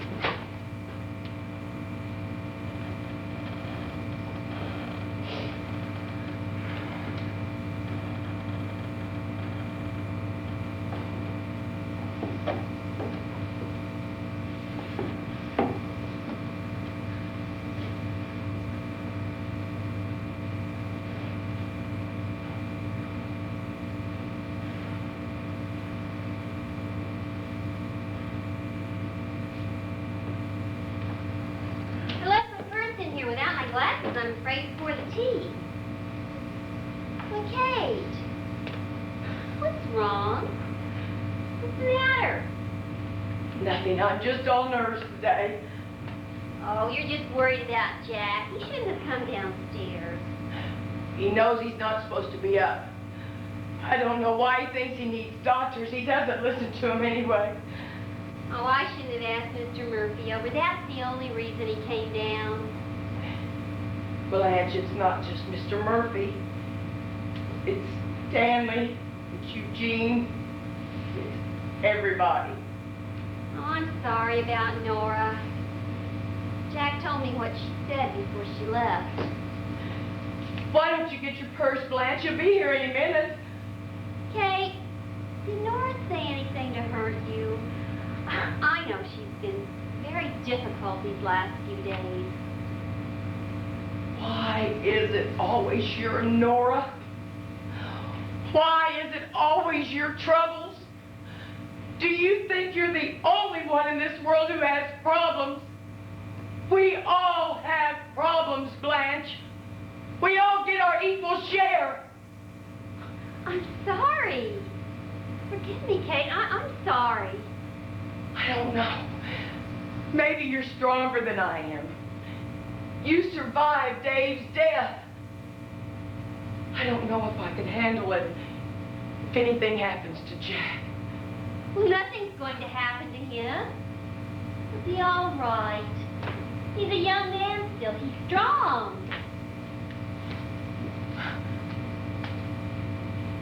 When David died, I cried for his loss.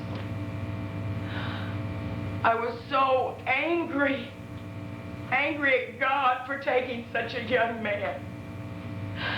I never realized before now what you must have gone through, Blanche. How did you get through it? We had you. We had Jack. But mostly you keep on going for your children. Your children keep you going. My children. Well, I get up every morning for Nora and for Lori. Nora hurt you so badly, and yet you can still say that. Why? Well, don't you think that we hurt our family? Don't you remember how Mama cried when Celia left? Sure, it hurts. But when you love somebody, you forgive them. Some things you forgive. Some things you never forgive. Is the ice cream here yet? Oh, no, darling. Didn't you go with Eugene? No, I was across the street in that creepy old house. It's just as creepy inside. You were in Mr. Murphy's house just now? Why? Well, she called me from the window, the old woman. I think it's his mother. And she said she had a letter for you, and I had to go inside to get it. What did she say to you? Oh, she offered me a cookie, but it was all green, so I said I wasn't hungry. Dear Mrs. Morton, I send regrets for my son Frank. I tried to reach you earlier, then realized you had no phone. Frank will be unable to keep his dinner engagement with you this evening. Frank was in an automobile accident, and although the injuries are not serious, consequences are. As a devoted mother, I would end this letter here and forward my apologies. Despite all my son's faults, honesty and sincerity have never been his failings. He wanted me to tell you the truth, that while driving a friend's motor car, he was intoxicated and was the cause of the aforementioned accident. The truth would come out soon enough. But Frank has too much respect and fondness for you to have you hear it from some other source. I hope you will not think I'm just a doting mother when I tell you my boy has a great many attributes. A great many. As soon as Frank can get out of his difficulties here, we have decided to move to upstate New York, where there is a clinic that can help Frank, and where we have relatives with whom we can stay. Frank sends along with his regrets, his regard for a warm, intelligent, friendly, and most delightful neighbor across the way.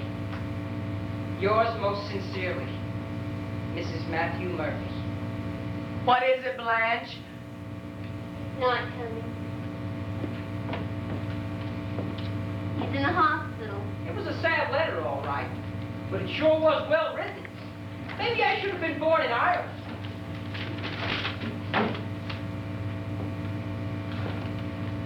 I knew it.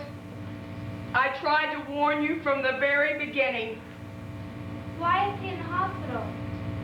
He was in a car accident. God, that poor woman. Does this mean you're not going out to dinner? It could have just as easily been you in that car with him tonight, Blanche. I tried to warn you about those people. Will you stop calling them those people? They aren't those people. She's a mother like you and me. And what is he? Tell me what he is. He's someone in trouble. He's somebody that needs help. For God's sake, Kate, you don't even know the man. I know the man. I know what they're all like. Well, who are you to talk? Are we something so special? Are we any better? Oh, we're all poor around here. The least we can do is be charitable. What have I got that I can afford to give away? Am I the one who got you all dressed up tonight for nothing? Am I the one who got your hopes built up for nothing? Am I the one that they're gonna throw away in a jail somewhere? They're going to put him in jail? Don't talk to me about charity. Anybody else but not me. I never said you weren't charitable. All I tried to do was help. All I ever tried to do was help you. I know that. Well, nobody cares for their family more than you do, Kate. But at least you can be sympathetic to somebody else in trouble. Who should I care about? Who's out there watching over me? I've done enough in my life for other people.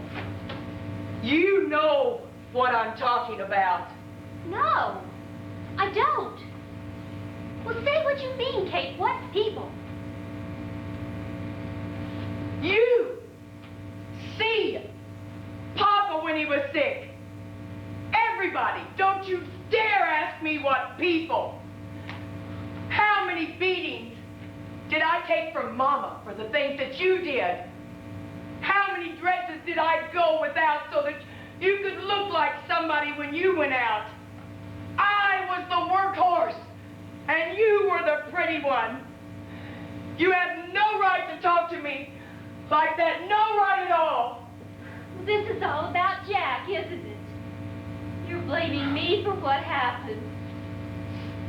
Why do you think that man is sick today upstairs? Why do you think that he had to be dragged home at 2 o'clock in the morning by a policeman? So that your Nora could have dancing lessons. So that Lori could see a doctor every 3 weeks. Go on, worrying about your friend across the street. Not the ones who have to be dragged home to keep a roof over your head. Why didn't you ever tell me you felt like that? What is this? What's going on here? It took all these years. It took something like that letter for you to finally get your feelings out. What is it, Blanche? What happened? I didn't need the letter. I just needed for you to ask me. Lori, please go upstairs. This conversation isn't for you. The ice cream's melting. Eugene, put the ice cream in the icebox. I have to talk to your mother. He never spoke to the woman. He lived in that house for 3.5 years and never exchanged a word with her. What are you standing for?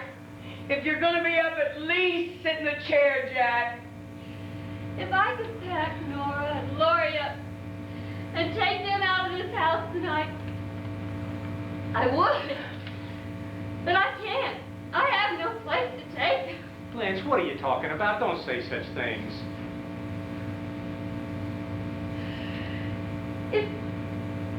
If you would keep them for a few more weeks, I would appreciate it. Until I can find a place of my own, and then I'll send for them. You're not sending for anybody, and you're not leaving any place. Now, I don't want to hear this kind of talk. Jack, stay out of this. Let her do what she wants.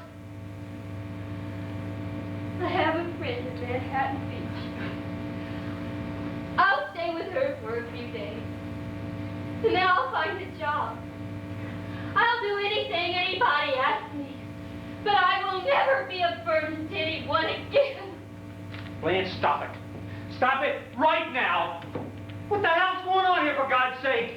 Two sisters having a fight they should have had 25 years ago? You want to get it out, Blanche? Get it out. Tell her what it's like to live in a house that isn't yours, to have to depend on somebody else to put the food on your plate every night. I know what it's like, because I lived that way until I was 21 years old. Go ahead, Kate. Tell her. Tell her what it's like to be the older sister, to suddenly be the one to have to work and shoulder all the responsibility and not be the one to get the hugs and the affection when you were the only one there. You think I don't see it? With Stanley and Eugene? With Nora and Lori? You think I don't hear the fights that go on up in those rooms night after night? Go on, Kate. Yell at her. Scream at her. Call her names, Blanche. Tell her to go to hell for the first time in your life. When you both get it out of your systems, you hug each other and you go have dinner. Lousy ice cream's melting, for God's sake.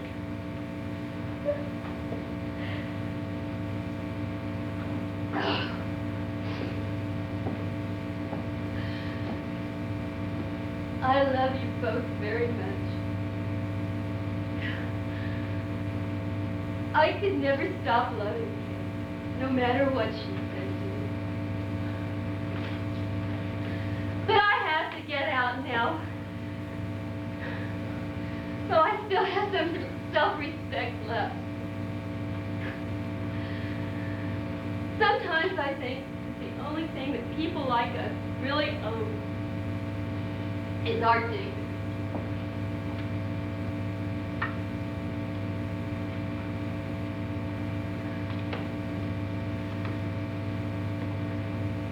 When I grow old,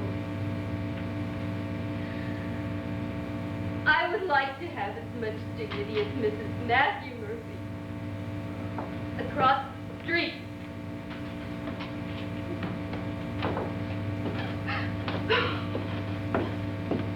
What did it, Kate?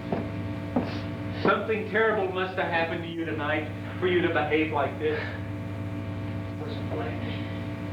It was something else. What was it, Kate?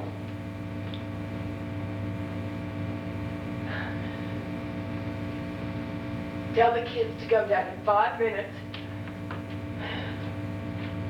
We're eating in the kitchen tonight. Get Stanley and Lori. Dinner's in 5 minutes. It was the first day in my life I didn't get blamed for what just happened. I felt real sorry for everybody. But as long as I wasn't to blame, I didn't feel all that bad about things. That was when I realized I had a selfish streak in me. Boy, sure hope I grow out of it. Aunt Blanche is leaving. Well, where? To stay with some lady in Manhattan Beach. She and Mom just had a big fight. I think she's gonna send for Lori and Nora when she gets a job. What did they fight about? Well, I couldn't hear all of it. I think Mom sort of blames Aunt Blanche for Pop having to work so hard. Oh, God. Did Mom say anything about me? About how I lost my salary? You told her? Why did you tell her? I came up with 12 terrific lies for you. How much money do you have? Me? I don't have any money. The hell you don't. You have it in your cigar box. How much do you have? $1.12. It's my life's stake. Well, let me have it. I'll pay you back. Don't worry. What are you putting all those things on for? In case I have to sleep out tonight. I'm leaving, Gene. I don't know where I'm going yet, but I'll write you when I get there. You're leaving home? After I'm gone, you tell Aunt Blanche what happened to my salary. You tell her that's the reason Mom was so upset. Please tell her not to leave because it's all my fault, not Mom's. Will you do that for me? It's 8 cents worth of stamps if you want that too. Thanks. What's this? It's the medal you won for the 100-yard dash 2 years ago. From the Police Athletic League. I didn't know you still had this. You gave it to me. You can have it back if you want it. It's not worth anything. It is to me. Sure, you keep it. Thanks. Where will you go? I don't know. I've been thinking about joining the Army. Pop says we'll be at war in a few years, and maybe by that time I could be a sergeant in the army or something. Yeah, maybe if it lasts long enough, I could join too. We could get in the same outfit or something. You don't go in the army unless they come and get you. You go to college. Promise me you'll go to college. I'll probably have to work. If you leave, we'll need the money. I'll send home my paycheck every month. Sergeant in the army makes real good dough. Well, I better be going. What do you have to leave for? Don't start crying, they'll hear you. They'll get over it. They won't stay mad at you forever. I was mad at you and I got over it. Because of me, this whole family is about to break up. Do you want Nora to end up like one of those cheap boardwalk girls? I don't care. I'm not in love with Nora anymore. Well, you should care. She's your cousin. Don't you turn out to be like me. I don't see what's so bad about you. Take care of yourself, Huge. You ever write a story about me? Call me Hank.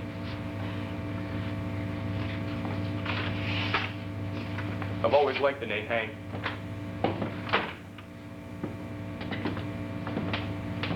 I guess there comes a time in everybody's life when you say, this very moment is the end of my childhood.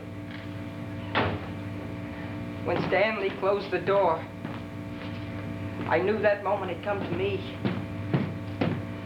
I was scared, and I was lonely, and I hated my mother and father for making him feel so unhappy.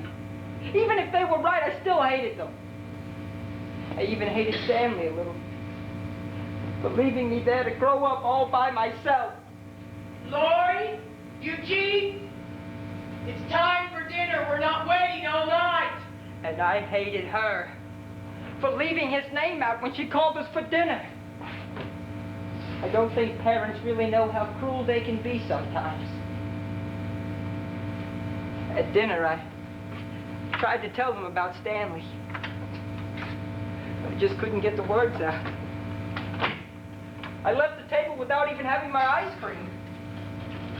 If it was suffering I was after, I was beginning to learn about it.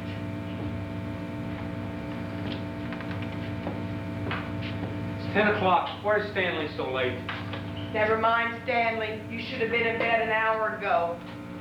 Why won't you tell me what happened between you and that boy?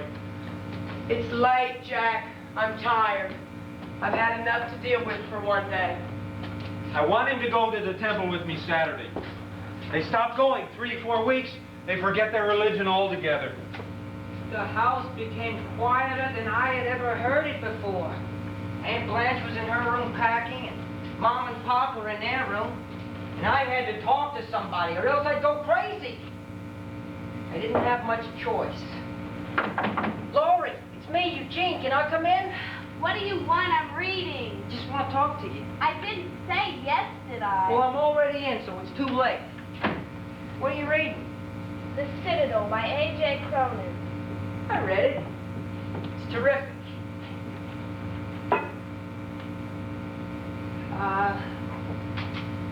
So, I hear your mother's leaving in the morning. Yeah, we're leaving too as soon as she finds a job. I can't believe it. I'm going to be the only one left here. You mean you and Stanley? Stanley's gone. He's not coming back. I think he's going to join the army. You mean he ran away? No! Only kids run away. When you're Stanley's age, you just leave. You didn't say goodbye? My parents don't even know about it. I'm going to go in now and tell them. I wonder if I'll have to go to a different school. You'll have to make all new friends. I don't care. I don't have any friends here anyway. Because you're always in the house. You never go out. I can't because of my condition. You don't look sick to me. Do you feel sick? No, but my mother tells me I am. I don't trust parents anymore. Why would she lie to me? To keep you around. When they find out Stanley's gone, they're going to handcuff me to my bed. I'd never leave my mother. Not even when I'm older, not even when I'm married. I'll never leave my mother. Yeah? Mr. Murphy across the street never left his mother, and he ended up going to jail. None of this would have happened if my father was alive.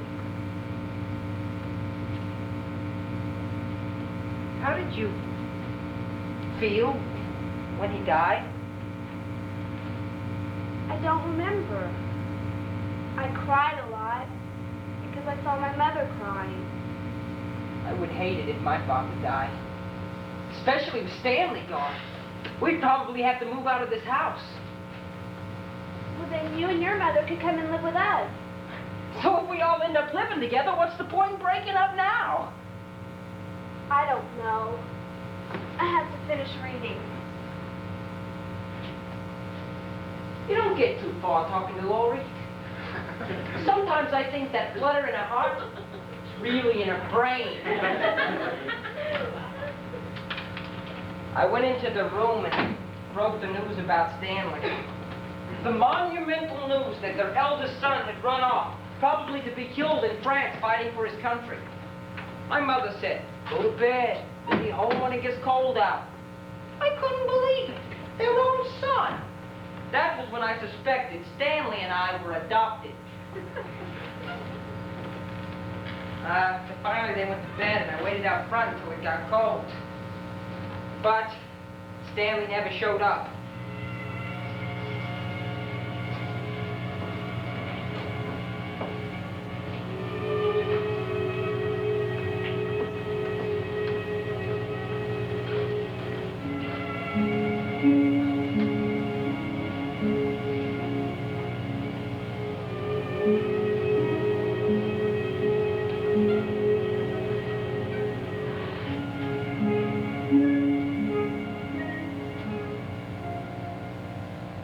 I wanted to talk to you.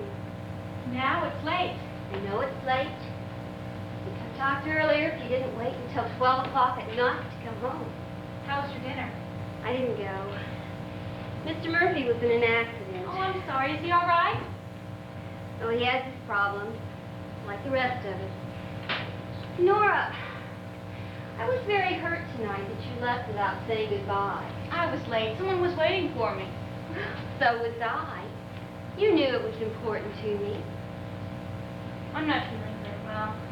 You left purposely tonight without seeing me. You've never done that before. Can we talk about this in the morning? I won't be here in the morning. Then tomorrow night. Nora, I'm leaving. I'm moving out in the morning. What are you talking about? Aunt Kate and I had a fight tonight. We did some terrible things. Things have been bottled up since we were children. I'm going to stay with my friend Louise in Manhattan Beach until I can find a job and a place of our own.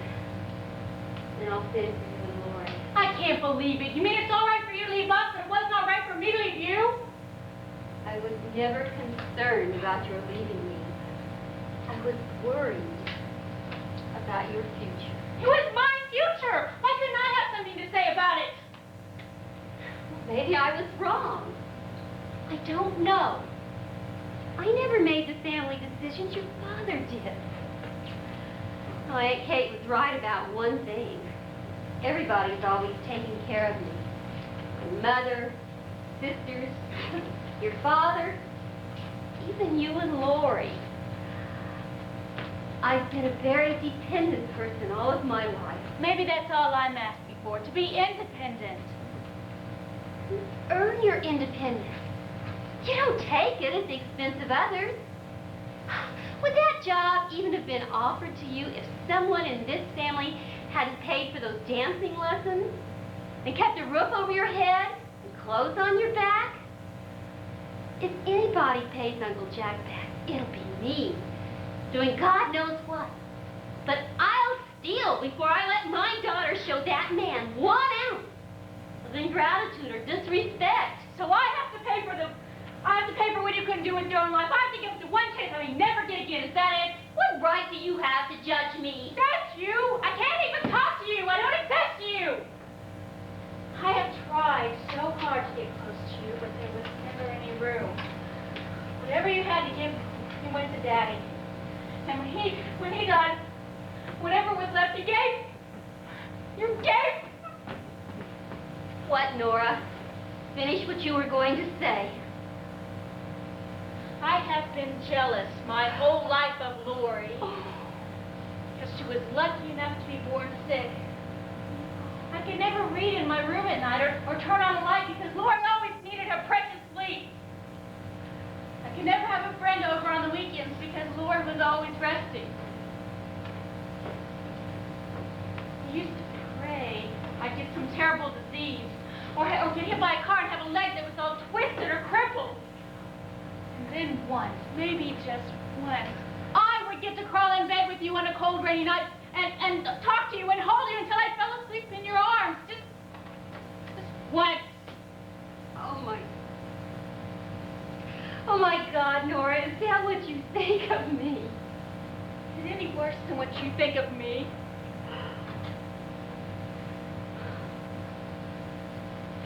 I'm not going to let you hurt me, Nora. Or tell me that I don't love you. Or that I haven't tried to give you as much as I give Lori.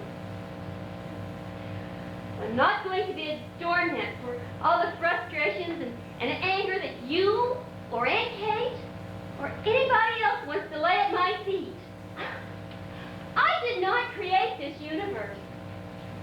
I don't decide who lives or dies, or who's rich or poor, or who feels loved or who feels deprived. If you feel cheated because Lori gets more than you do, then I feel cheated because I had a husband who died at 36. And if you keep on feeling like that, you'll end up with something much worse than loneliness or hope. And that's self-pity. Believe me, there's no leg that's twisted or bent that is more crippling than a human being who's wrapped up in his own misfortune. Oh, I'm sorry, Nora, that you don't feel loved. And I will do everything I can to change it, except apologize. I'm tired of apologizing.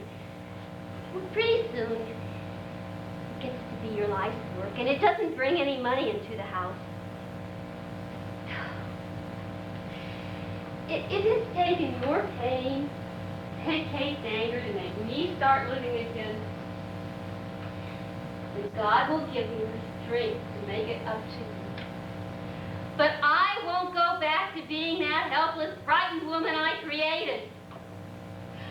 I've already buried someone I love. And now it's time to bury someone I hate. Well, I didn't ask you to hate yourself. I asked you to love me. Oh, I do, Nora, I do. Oh, I wish to God I could make that clear to you. I feel so terrible. Why? Because I think I hurt you, and I still want that job with Mr. Beck. Oh, I know you do. But I can't have it, can I? Well, how can I answer that without making you feel surprised again? I don't know.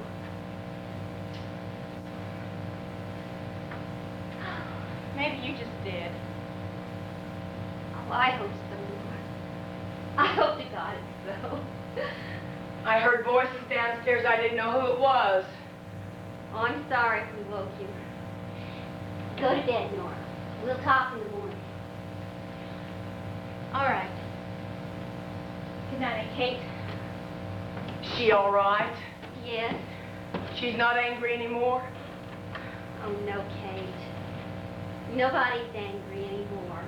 I was just explaining things to Nora. She and Lori can help you with all the housework while I'm gone. Well, Lori can do her share. I've kept her being a baby long enough. Those girls have never been any troubles for me, never. I'll try to take them on the weekends if I can. It's late.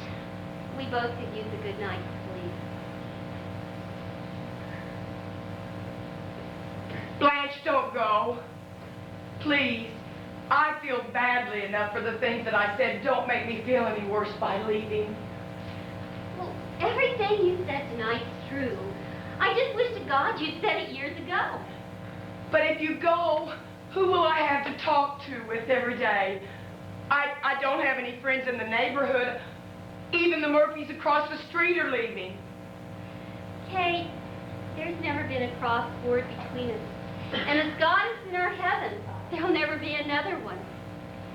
But it's the girls I'm thinking of now. We've got to be together, the three of us. It's what they want as much as I do. All right.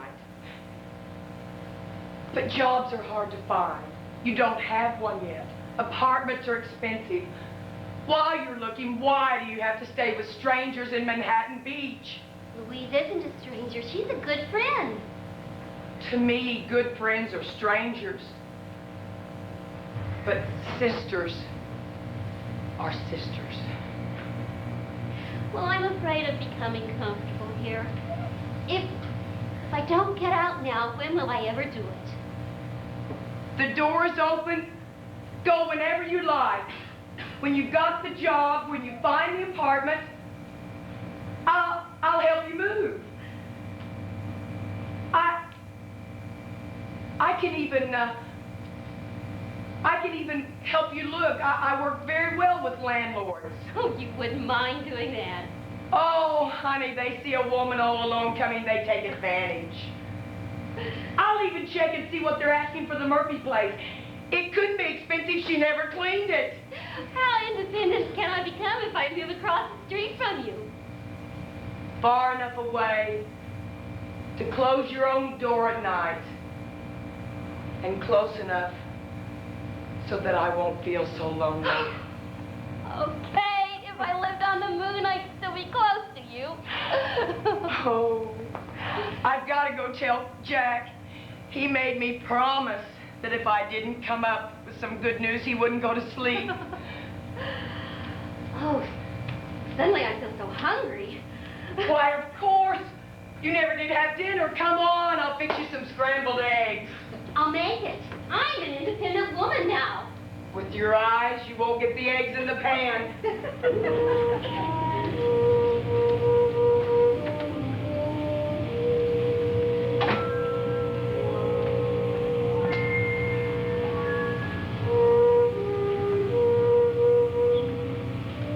So Aunt Blanche decided to stay while she was looking for a job.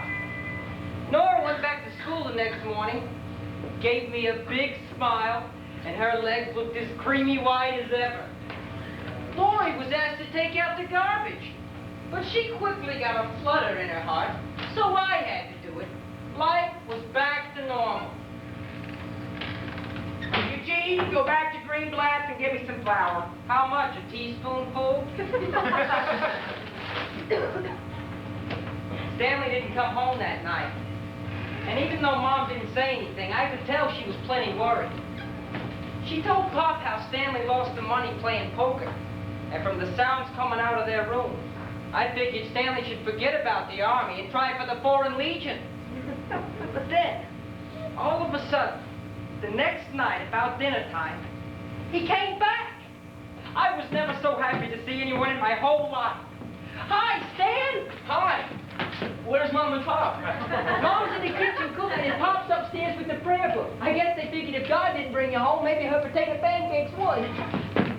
So, what happened? Did you join up? I came pretty close. I passed the physical, 1, 2, 3. I knew you would.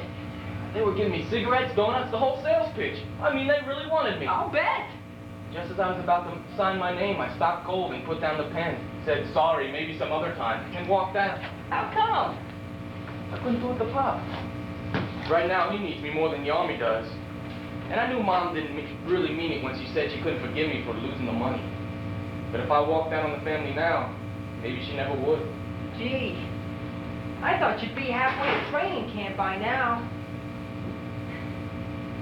But I'm real glad you're home, Stan.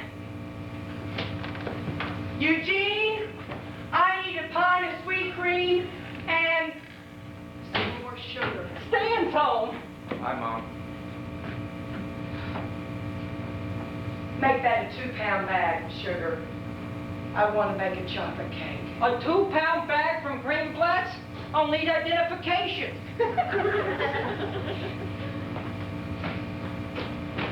Will you be staying for dinner? I'm staying as long as you let me stay. Why wouldn't I let you stay?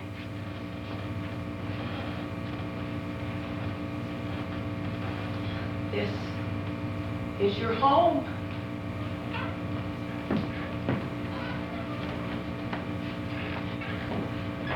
I really do think you owe your father an explanation. He's been very worried about you. I was about to get to that.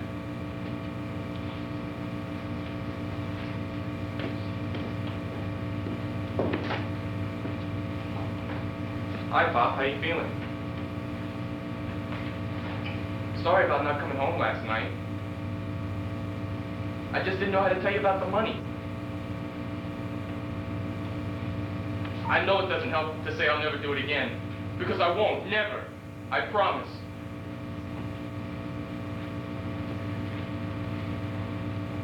I've got $3. I set pins over Dominic's bowling alley last night till midnight. I can make another 6 on the weekend, and that makes 9. I'll get back the $17, Pop, I promise. I'm not afraid of hard work. That's the one thing you taught me, hard work and principles. That's the code I'm going to live by for the rest of my life. So, if there's anything you want to say, I'd be glad to listen. Read the paper tonight, Stanley? No, Pop. It'll be a war. Terrible war, Stanley. I know. Biggest war the world has ever seen. It frightens me. Still not over the last one yet. Already they're starting another one. We don't talk about it much in the store with Mr. Stroheim being German and all. My brother Michael was killed in the last war. I told you that. You showed me his picture in uniform. He's 19 years old. The day he left, didn't look a day older than Eugene. He was killed the second week he was overseas. I know. I was 16 years old. They didn't take me. Both parents were dead. Lived with my Aunt Rose and Uncle Murray. They had 2 sons in the Navy. Both of them wounded, both of them decorated. Uncle Leon and Uncle Paul, right? My brother would have been 45 years old this month. He was a handsome boy. Good athlete, good dancer, good everything. Idolized you. Like Eugene idolizes you. No, he doesn't. Does, believe me. Hear him outside talking with his friends. Brother this, my brother that. Brothers can talk to each other the way fathers and sons never do. You know, I never knew anything about girls until my brother taught me. It's that way with you and Eugene. Yeah, I tell him a few things. I'm glad you're so close. I missed all that when Michael went away. That's why I'm glad you didn't do anything foolish last night. I was afraid maybe you'd run away. I hear you talking with Eugene sometimes about the Army. Day's gonna come soon enough, I'm afraid. I did think about it. It was on my mind. Stanley, don't you know? There's nothing you could ever do that was so terrible I couldn't forgive you. You know why you gambled. I know how terrible you feel. It was foolish, you know that already. I've lost money gambling in my time. I know what it's like. You did? You're so surprised. You think your father's a perfect human being? Someday I'll tell you some things, other things I've done that weren't so perfect. Your mother doesn't know. Stanley, if you grow up thinking I was perfect, you'll hate yourself for every mistake you ever make. Don't be so hard on yourself. That's what you have a mother and a father to do. You're not hard on me. You're always fair. You try to be. You're a good son, Stanley. You don't even realize that. We have men in our cutting room haven't spoken to their sons in 5, 6 years. Boys who have no respect for anyone, including themselves. Who haven't given their parents a single day's pleasure or worked a day in their lives. I thank God I could never say that about you, Stanley. I gamble away $17 and you're telling me how terrific I am. Hey, wait a minute. Now don't get the wrong idea. If you'd have been home last night when your mother told me, I would have thrown you and your clothes out the window. Today I'm calmer. Today I read the newspaper. Today I'm afraid for all of us. I understand. All right. Tonight, after supper, I want you to apologize to your mother. I want you to give her the $3. I will. And you apologize to your Aunt Blanche, because she was worried about you, too. I will. And you can thank your brother as well. He came into my bedroom this afternoon, told me how badly you felt. He was almost in tears himself. The way he pleaded your case, I thought I had Clarence Darrow in the room. Eugene's a terrific kid. All right. You go upstairs and get washed up for dinner. And tonight, you and me, we're going out in the backyard. I'm going to teach you how to play poker. Terrific! Is Eugene back yet? No, Mom. Can I talk to you after dinner tonight, Mom? Where am I going? To a nightclub? I'll wash up and be right down. Stanley, you didn't join anything, did you? No, Mom. Oh, that's good. There's time enough for that. The family's growing fast enough as it is. Yes, Mom.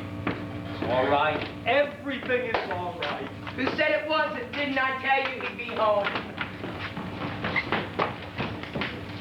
I just broke a world record to cream cut. Next year I'm entering the grocery store Olympics. Here's some milk for you, Pop. Is that my sweet cream? Never spilled a drop. The perfect run. Where's Stanley? It's cleaning up. Oh, my God. I got jury duty next week. So, are you back in the family? Yeah, everything's great. Terrific. Hey, you want to take a walk on the boardwalk tonight? See what's doing? Not tonight, I'm busy. Doing what? I'm playing poker. Poker? Are you serious? Yeah, right after dinner. I don't believe you. I swear to God, I got a poker game tonight. You are crazy, Stanley. You are genuinely crazy. If you lose, I'm not sticking up for you this time. If you don't tell anybody, I'll give you a present. What kind of present? Are you gonna tell? No, what's my present? Here, it's for you. Don't leave it lying around the room. What is it? Open it. Slowly. Slower than that. Close your eyes. Now look. Oh my God! She's naked! You can see everything! Lower your voice. You want to get caught with a thing like that? Well, where did you get it? Who is she? She's French. That's how all the women are in Paris. I can't believe I'm looking at this. You mean some girl posed for this? She just laid there and let some guy take a picture?